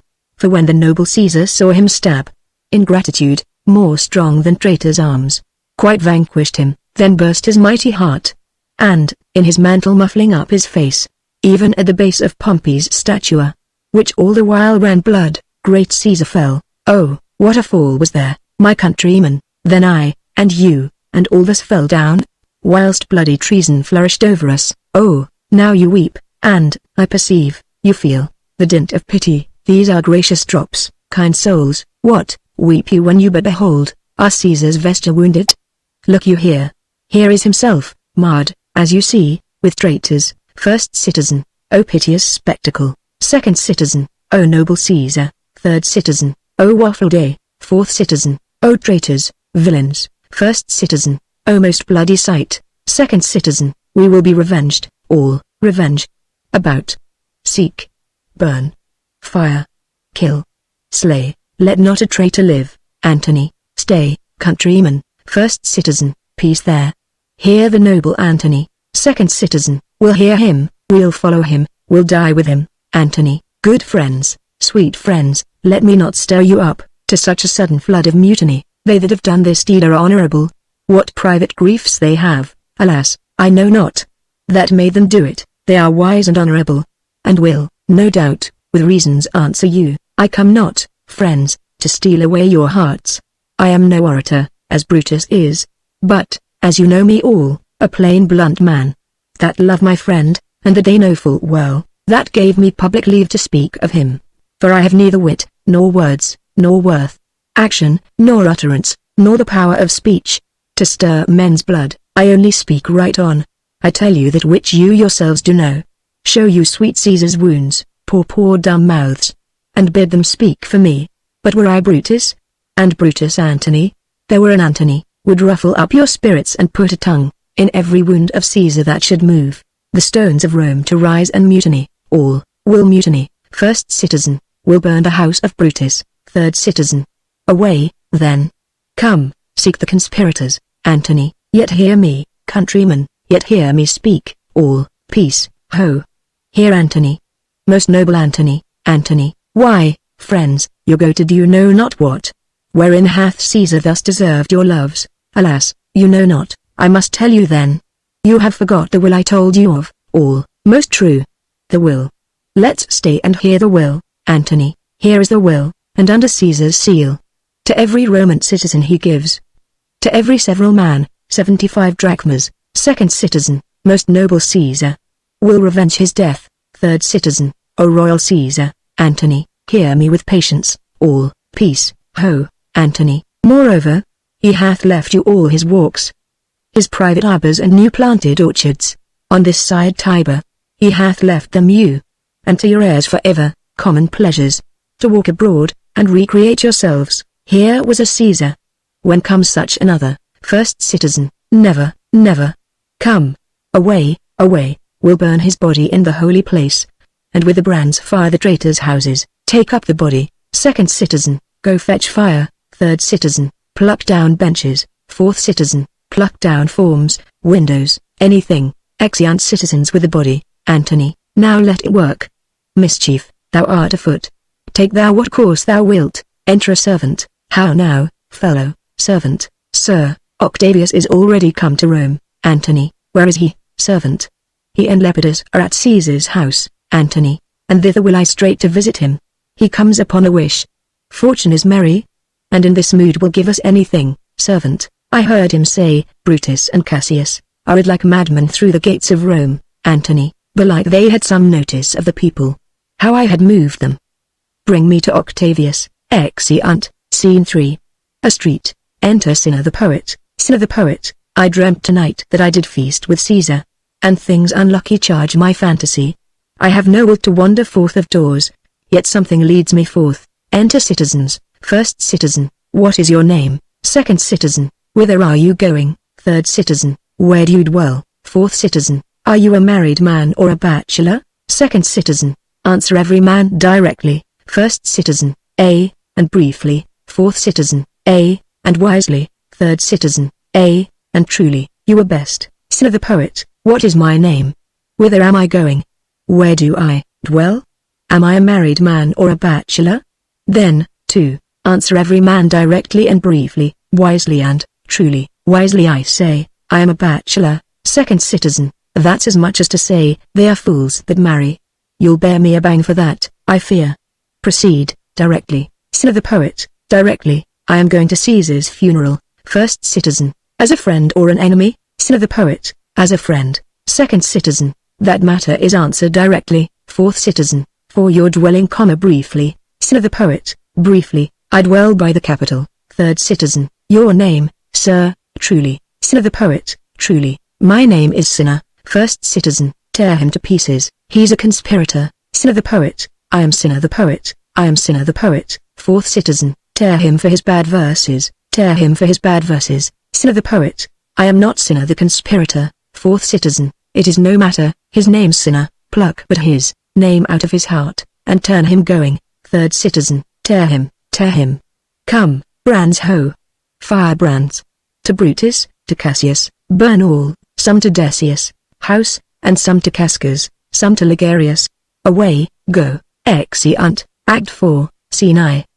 A house in Rome. Antony, Octavius, and Lepidus, seated at a table. Antony, these many, then, shall die, their names are pricked. Octavius, your brother too must die, consent you. Lepidus, Lepidus, I do consent. Octavius, prick him down. Antony, Lepidus, upon condition Publius shall not live. Who is your sister's son? Mark Antony. Antony, he shall not live. Look, with a spot I damn him. But, Lepidus, go you to Caesar's house. Fetch the will hither, and we shall determine how to cut off some charge in legacies. Lepidus, what, shall I find you here, Octavius, or here, or at the Capitol? Exit Lepidus. Antony, this is a slight unmeritable man. Me to be sent on errands, is it fit? The threefold world divided, he should stand, one of the three to share it? Octavius, so you thought him, and took his voice who should be pricked to die. In our black sentence and prescription. Antony, Octavius, I have seen more days than you, and though we lay these honors on this man, to ease ourselves of divers slanderous loads, he shall but bear them as the ass bears gold, to groan and sweat under the business, either led or driven, as we point the way, and having brought our treasure where we will, then take we down his load, and turn him off, like to the empty ass, to shake his ears, and graze in commons. Octavius, you may do your will. But he's a tried and valiant soldier. Antony, so is my horse. Octavius, and for that, I do appoint him store of provender. It is a creature that I teach to fight, to wind, to stop, to run directly on, his corporal motion governed by my spirit, and, in some taste, is Lepidus but so. He must be taught and trained and bid go forth. A barren-spirited fellow, one that feeds on abjects, oughts and imitations, which, out of use and staled by other men, begin his fashion. Do not talk of him, but as a property. And now, Octavius, listen, great things: Brutus and Cassius, our levying powers, We must straight make head. Therefore let our alliance be combined, our best friends made, our means stretched, and let us presently go sit in council.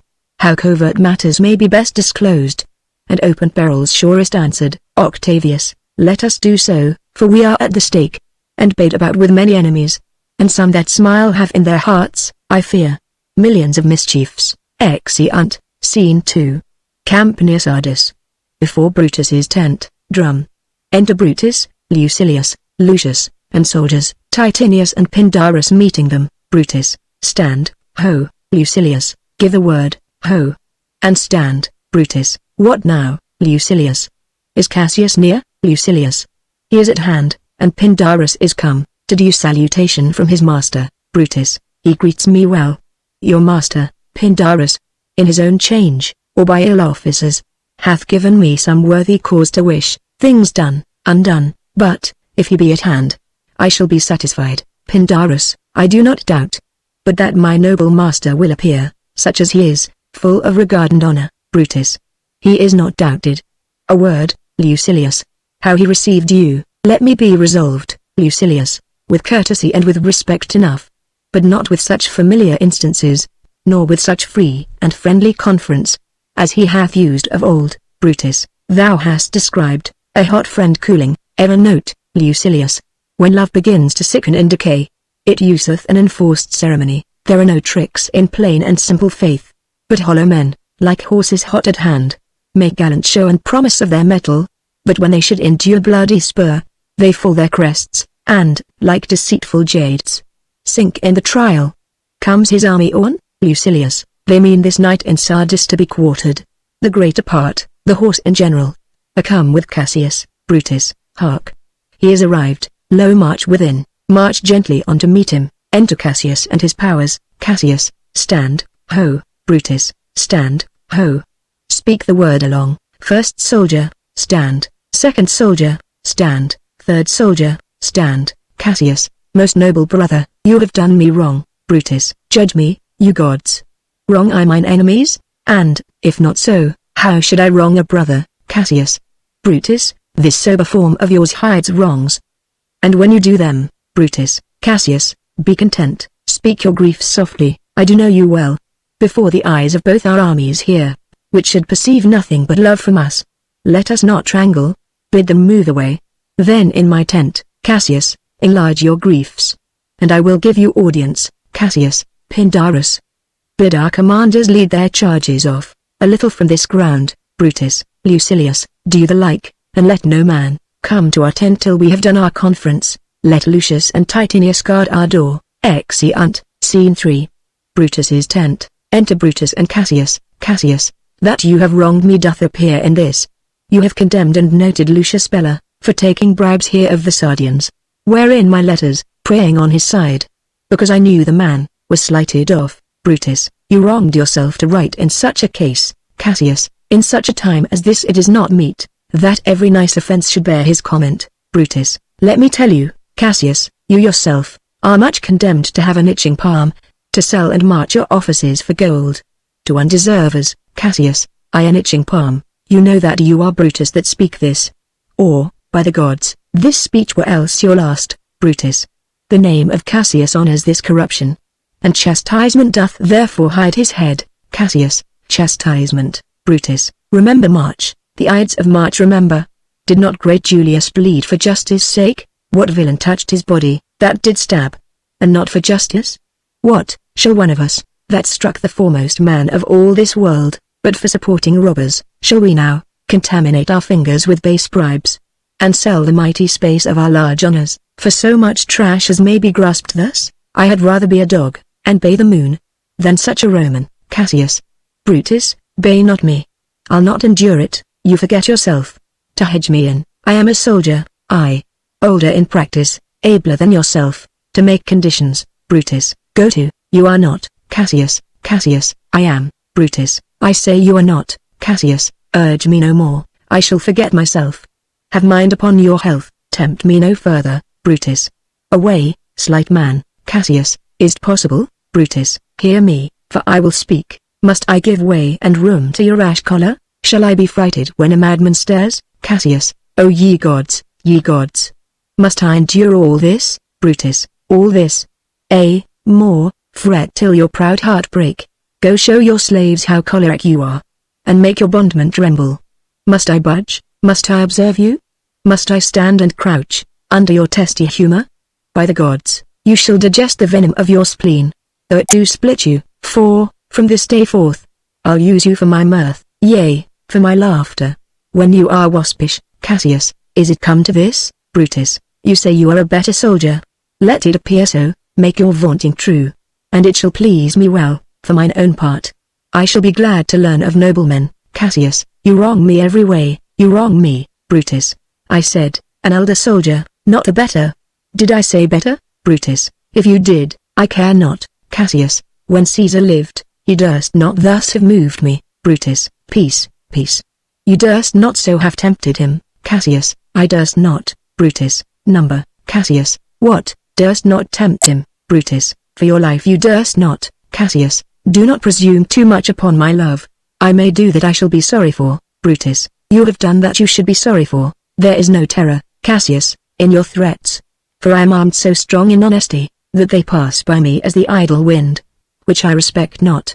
I did send to you, for certain sums of gold, which you denied me. For I can raise no money by vile means. By heaven, I had rather coin my heart, and drop my blood for drachmas, than to wring, from the hard hands of peasants their vile trash. By any indirection, I did send, to you for gold to pay my legions, which you denied me. Was that done like Cassius? Should I have answered Cassius so, when Marcus Brutus grows so covetous, to lock such rascal counters from his friends? Be ready, gods, with all your thunderbolts.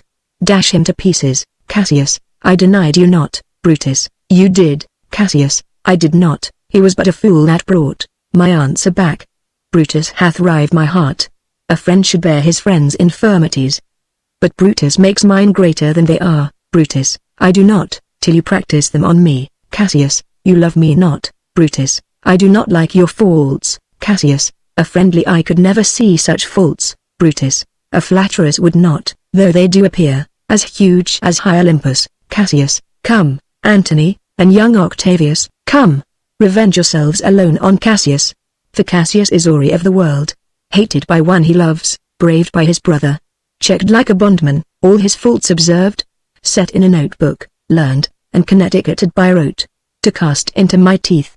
Oh, I could weep my spirit from mine eyes. There is my dagger, and here my naked breast, within, a heart, dearer than Plutus mine, richer than gold. If that thou best a Roman, take it forth. I, that denied thee gold, will give my heart. Strike, as thou didst at Caesar, for, I know, when thou didst hate him worst, thou lovedst him better, than ever thou lovedst Cassius. Brutus, sheathe your dagger. Be angry when you will, it shall have scope. Do what you will. Dishonor shall be humor. O Cassius, you are yoked with a lamb, that carries anger as the flint bears fire. Who, much enforced, shows a hasty spark, and straight is cold again. Cassius, hath Cassius lived, to be but mirth and laughter to his Brutus? When grief, and blood ill-tempered, vexeth him. Brutus, when I spoke that, I was ill-tempered too. Cassius, do you confess so much? Give me your hand, Brutus, and my heart too. Cassius, O Brutus, Brutus, what's the matter? Cassius, have not you love enough to bear with me, when that rash humor which my mother gave me, makes me forgetful? Brutus, yes, Cassius, and, from henceforth, when you are over earnest with your Brutus, he'll think your mother chides, and leave you so. Poet, within, let me go in to see the generals. There is some grudge between 'tis not meet, they be alone. Lucilius, within, you shall not come to them. Poet, within, nothing but death shall stain me. Enter Poet, followed by Lucilius, Titinius, and Lucius. Cassius, how now? What's the matter? Poet, for shame, you generals. What do you mean? Love, and be friends, as two such men should be. For I have seen more years, I'm sure, than ye. Cassius, ha, ha. How vilely doth this sin a crime? Brutus, get you hence, sirrah, saucy fellow, hence. Cassius, bear with him. Brutus, 'tis his fashion. Brutus, I'll know his humor, when he knows his time. What should the wars do with these jigging fools? Companion, hence. Cassius, away, away, begone. Exit Poet, Brutus, Lucilius and Titinius, bid the commanders, prepare to lodge their companies tonight, Cassius, and come yourselves, and bring Messala with you, immediately to us. Exeunt Lucilius and Titinius. Brutus, Lucius, a bowl of wine. Exit Lucius. Cassius, I did not think you could have been so angry. Brutus, O Cassius, I am sick of many griefs. Cassius, of your philosophy you make no use. If you give place to accidental evils. Brutus, no man bears sorrow better. Portia is dead. Cassius, ha. Portia. Brutus, she is dead. Cassius, how scaped I killing when I crossed you so? O insupportable and touching loss. Upon what sickness? Brutus, impatient of my absence, and grief that young Octavius with Mark Antony, have made themselves so strong: for with her death, that tidings came: with this she fell distract, and, her attendants absent, swallowed fire. Cassius, and died so? Brutus, even so. Cassius, O ye immortal gods, re-enter Lucius, with wine and taper. Brutus, speak no more of her. Give me a bowl of wine, in this I bury all unkindness. Cassius, Cassius, my heart is thirsty for that noble pledge. Fill, Lucius, till the wine o'erswell the cup. I cannot drink too much of Brutus' love. Brutus, come in. Titinius, exit Lucius, re-enter Titinius, with Messala. Welcome, good Messala. Now sit we close about this taper here, and call in question our necessities. Cassius, Portia, art thou gone? Brutus, no more, I pray you. Messala, I have here received letters, that young Octavius and Mark Antony, come down upon us with a mighty power, bending their expedition toward Philippi. Messala, myself have letters of the selfsame tenor. Brutus, with what addition? Messala, that by prescription and bills of outlawry, Octavius, Antony, and Lepidus, have put to death 100 senators. Brutus, therein our letters do not well agree. Mine speak of 70 senators that died by their prescriptions, Cicero being one. Cassius, Cicero one. Messala, Cicero is dead, and by that order of prescription. Had you your letters from your wife, my lord? Brutus, no. Messala, nor nothing in your letters writ of her? Brutus, nothing. Messala, that, methinks, is strange. Brutus, why ask you? Hear you aught of her in yours? Messala, no, my lord. Brutus, now, as you are a Roman, tell me true. Messala, then like a Roman bear the truth I tell.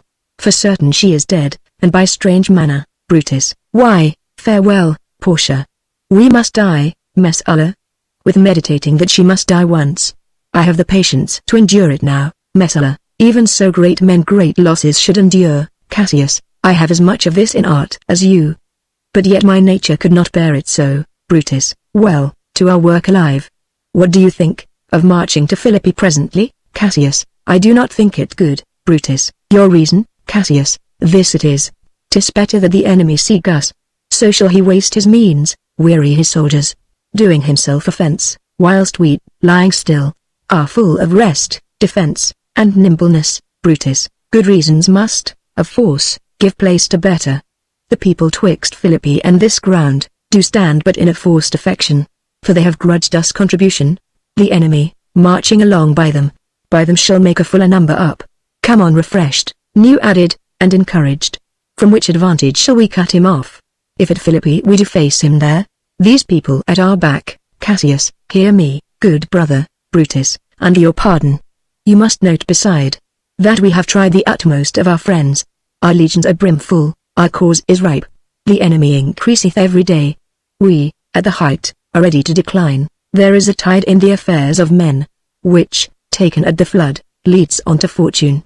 Omitted, all the voyage of their life, is bound in shallows and in miseries. On such a full sea are we now afloat, and we must take the current when it serves, or lose our ventures. Cassius, then, with your will, go on. Wheel along ourselves, and meet them at Philippi. Brutus, the deep of night is crept upon our talk, and nature must obey necessity, which we will niggard with a little rest. There is no more to say. Cassius, no more. Good night. Early tomorrow will we rise, and hence. Brutus, Lucius, enter Lucius, my gown, exit Lucius, farewell, good Messala. Good night, Titinius. Noble Cassius.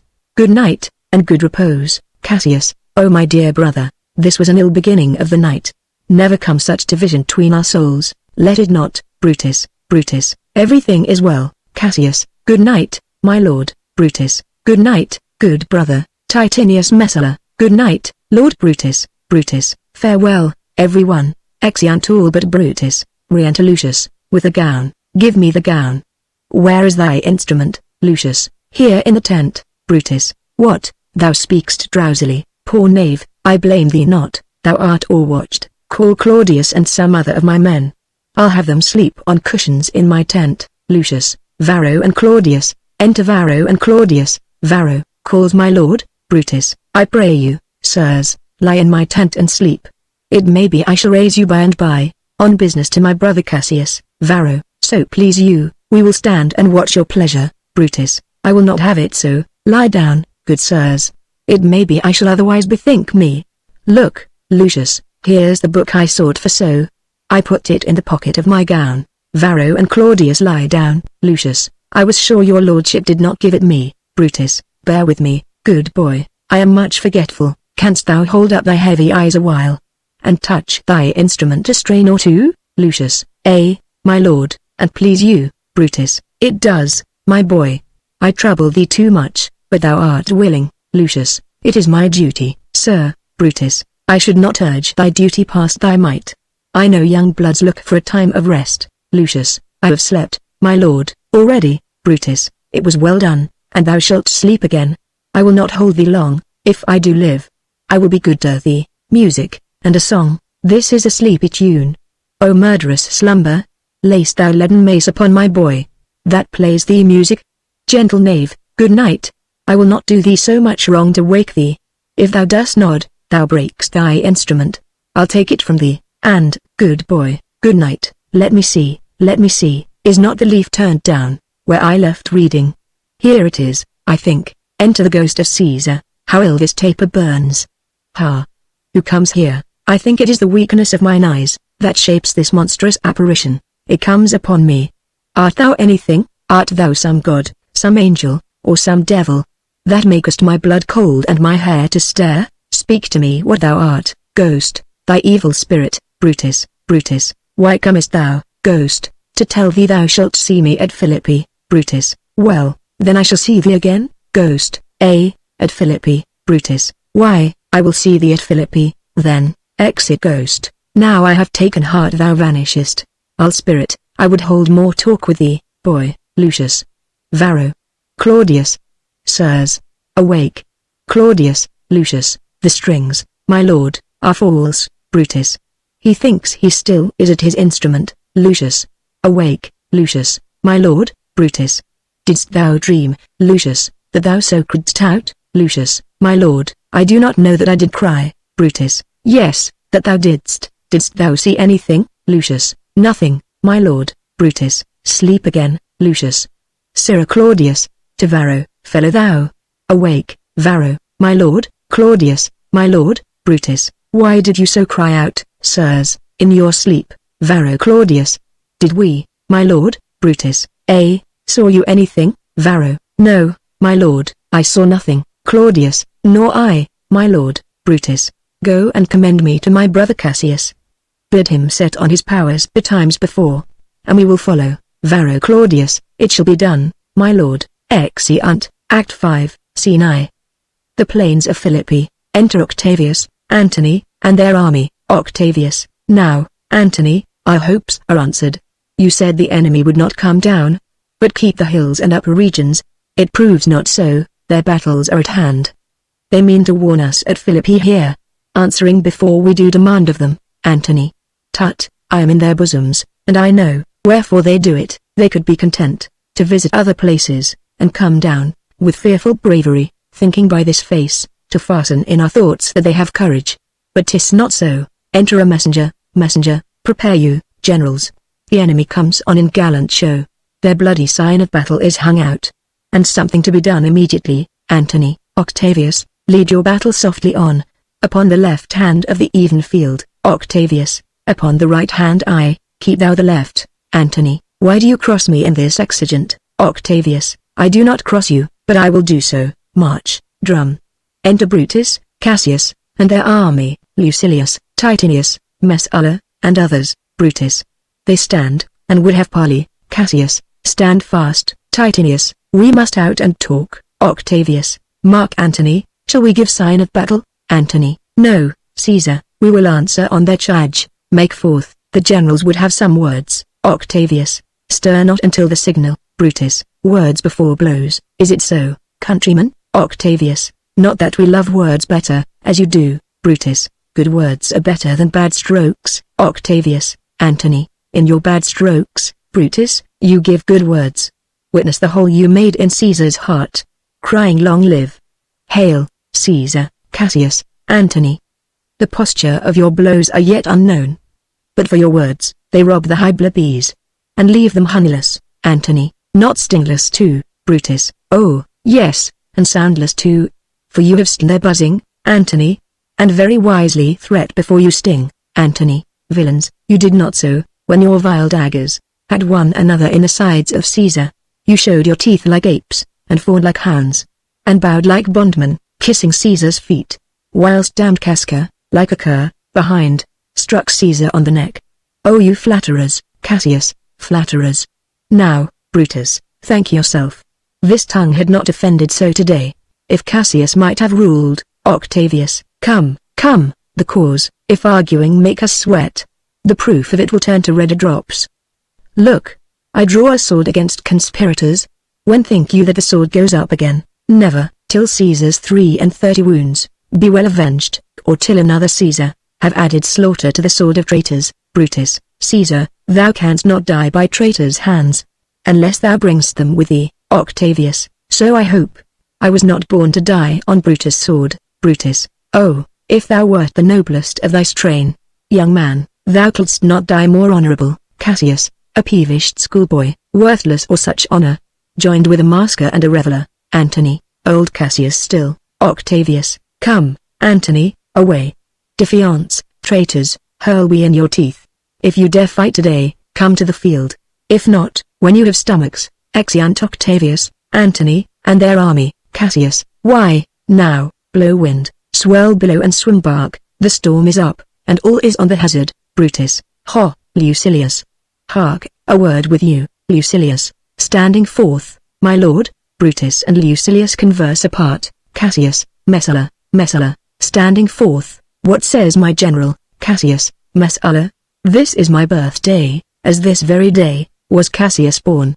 Give me thy hand, Messala, be thou my witness that against my will, as Pompey was, am I compelled to set upon one battle all our liberties. You know that I held Epicurus strong, and his opinion. Now I change my mind, and partly credit things that do presage. Coming from Sardis, on our former ensign, 2 mighty eagles fell, and there they perched, gorging and feeding from our soldiers' hands, who to Philippi here consorted us. This morning are they fled away and gone, and in their stead stood ravens, crows and kites, fly o'er our heads and downward look on us. As we were sickly prey, their shadows seem a canopy most fatal, under which our army lies, ready to give up the ghost. Messala, believe not so, Cassius, I but believe it partly, for I am fresh of spirit and resolved to meet all perils very constantly. Brutus, even so. Lucilius, Cassius, now, most noble Brutus, the gods today stand friendly, that we may, lovers in peace, lead on our days to age. But since the affairs of men rest still uncertain, let's reason with the worst that may befall. If we do lose this battle, then is this the very last time we shall speak together. What are you then determined to do? Brutus, even by the rule of that philosophy, by which I did blame Cato for the death, which he did give himself, I know not how, but I do find it cowardly and vile, for fear of what might fall, so to prevent the time of life, arming myself with patience, to stay the providence of some high powers that govern us below. Cassius, then, if we lose this battle, you are contented to be led in triumph through the streets of Rome? Brutus, no, Cassius, number think not, thou noble Roman, that ever Brutus will go bound to Rome. He bears too great a mind. But this same day must end that work the Ides of March begun, and whether we shall meet again I know not. Therefore our everlasting farewell take, forever and forever. Farewell, Cassius. If we do meet again, why, we shall smile. If not, why then, this parting was well made. Cassius, forever and forever. Farewell, Brutus. If we do meet again, we'll smile indeed. If not, 'tis true this parting was well made. Brutus, why, then, lead on. Oh, that a man might know the end of this day's business ere it come, but it seemeth that the day will end, and then the end is known. Come, ho! Away, exeunt. Scene 2. The same. The field of battle, alarum. Enter Brutus and Messala. Brutus, ride, Messala, ride, and give these bills, unto the legions on the other side, loud alarum, let them set on at once, for I perceive. But cold demeanor in Octavius' wing, and sudden push gives them the overthrow, ride, Messala, let them all come down, exeunt. Scene 3. Another part of the field, alarums. Enter Cassius and Titinius. Cassius, oh! Look, Titinius, look, the villains fly, myself have to mine own turn enemy. This ensign here of mine was turning back. I slew the coward, and did take it from him. Titinius, O Cassius, Brutus gave the word too early. Who, having some advantage on Octavius, took it too eagerly, his soldiers fell to spoil. Whilst we by Antony are all enclosed, enter Pindarus. Pindarus, fly further off, my lord, fly further off. Mark Antony is in your tents, my lord, fly, therefore, noble Cassius, fly far off. Cassius, this hill is far enough. Look, Titinius. Are those my tents where I perceive the fire? Titinius, they are, my lord. Cassius, Titinius, if thou lovest me, mount thou my horse, and hide thy spurs in him, till he have brought thee up to yonder troops. And here again, that I may rest assured, whether yon troops are friend or enemy. Titinius, I will be here again, even with a thought. Exit. Cassius, go, Pindarus, get higher on that hill. My sight was ever thick, regard Titinius. And tell me what thou notest about the field. Pindarus ascends the hill. This day I breathed first, time is come round. And where I did begin, there shall I end. My life is run his compass. Sirrah, what news? Pindarus, above, O my lord. Cassius, what news? Pindarus, above, Titinius is enclosed round about, with horsemen, that make to him on the spur. Yet he spurs on. Now they are almost on him, now, Titinius. Now some light. Oh, he lights too, he's ta'en, shout, and, hark. They shout for joy. Cassius, come down, behold no more. Oh, coward that I am, to live so long, to see my best friend ta'en before my face. Pindarus descends, come hither, sirrah. In Parthia did I take thee prisoner, and then I swore thee, saving of thy life, that whatsoever I did bid thee do, thou shouldst attempt it. Come now, keep thine oath, now be a freeman, and with this good sword, that ran through Caesar's bowels, search this bosom, stand not to answer. Here, take thou the hilts, and, when my face is covered, as 'tis now, guide thou the sword. Pindarus stabs him. Caesar, thou art revenged, even with the sword that killed thee, dies. Pindarus, so, I am free, yet would not so have been, durst I have done my will. O Cassius, far from this country Pindarus shall run, where never Roman shall take note of him. Exit. Re-enter Titinius with Messala. Messala, it is but change, Titinius, for Octavius, is overthrown by noble Brutus' power, as Cassius' legions are by Antony. Titinius, these tidings will well comfort Cassius. Messala, where did you leave him? Titinius, all disconsolate, with Pindarus his bondman, on this hill. Messala, is not that he lies upon the ground? Titinius, he lies not like the living. O my heart, Messala, is not that he? Titinius, no, this was he, Messala. But Cassius is no more. O setting sun, as in thy red rays thou dost sink tonight, so in his red blood Cassius' day is set. The sun of Rome is set. Our day is gone. Clouds, dews, and dangers come, our deeds are done. Mistrust of my success hath done this deed. Messala, mistrust of good success hath done this deed. O hateful error, melancholy's child! Why dost thou show to the apartment thoughts of men, the things that are not? O error, soon conceived, thou never comest unto a happy birth, but kill'st the mother that engendered thee. Titinius, what, Pindarus? Where art thou, Pindarus? Messala, seek him. Titinius, whilst I go to meet the noble Brutus, thrusting this report into his ears, I may say, thrusting it, for piercing steel and darts envenomed, shall be as welcome to the ears of Brutus, as tidings of this sight. Titinius, hie you, Messala, and I will seek for Pindarus the while. Exit. Messala, why didst thou send me forth? Brave Cassius, did I not meet thy friends? And did not they put on my brows this wreath of victory, and bid me give it thee? Didst thou not hear their shouts? Alas, thou hast misconstrued everything. But, hold thee, take this garland on thy brow, Thy Brutus bid me give it thee, and I will do his bidding. Brutus, come apace, and see how I regarded Cassius, by your leave, gods. This is a Roman's part. Come, Cassius sword, and find Titinius' heart, kills himself, alarum.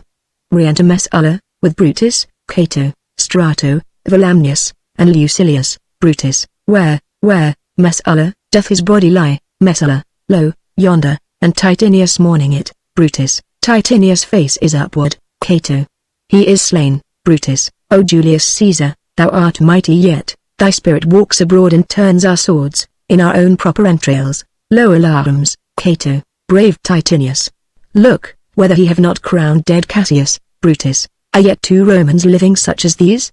The last of all the Romans, fare thee well. It is impossible that ever Rome should breed thy fellow. Friends, I owe more tears to this dead man than you shall see me pay. I shall find time, Cassius, I shall find time. Come, therefore, and to Thassos send his body. His funerals shall not be in our camp, lest it discomfort us. Lucilius, come, and come, young Cato, let us to the field. Labio and Flavius, set our battles on. 'Tis 3 o'clock, and, Romans, yet ere night, we shall try fortune in a second fight. Exeunt. Scene 4. Another part of the field. Alarum. Enter fighting, soldiers of both armies, then Brutus, Cato, Lucilius, and others. Brutus, yet, countrymen, oh, yet hold up your heads. Cato, what bastard doth not? Who will go with me? I will proclaim my name about the field. I am the son of Marcus Cato, ho, a foe to tyrants, and my country's friend. I am the son of Marcus Cato, ho, Brutus, and I am Brutus, Marcus Brutus, I. Brutus, my country's friend, know me for Brutus. Exit. Lucilius, O young and noble Cato, art thou down? Why, now thou didst as bravely as Titinius, and mayst be honored, being Cato's son. First soldier, yield, or thou dost. Lucilius, only I yield to die. There is so much that thou wilt kill me straight. Offering money, kill Brutus, and be honored in his death. First soldier, we must not. A noble prisoner. Second soldier, room, ho. Tell Antony, Brutus is ta'en. First soldier, I'll tell the news. Here comes the general. Enter Antony. Brutus is ta'en. Brutus is ta'en, my lord. Antony, where is he? Lucilius, safe. Antony, Brutus is safe enough. I dare assure thee that no enemy shall ever take alive the noble Brutus. The gods defend him from so great a shame. When you do find him, or alive or dead, he will be found like Brutus, like himself. Antony, this is not Brutus, friend, but, I assure you, a prize no less in worth. Keep this man safe. Give him all kindness. I had rather have such men my friends than enemies. Go on, and see whether Brutus be alive or dead, and bring us word unto Octavius Dent, how everything is chanced. Exeunt. Scene V. Another part of the field. Enter Brutus, Dardanius, Cletus, Strato, and Volumnius. Brutus, come, poor remains of friends, rest on this rock. Cletus, Statilius showed the torchlight, but, my lord, he came not back, he is or ta'en or slain. Brutus, sit thee down. Cletus, slaying is the word. It is a deed in fashion.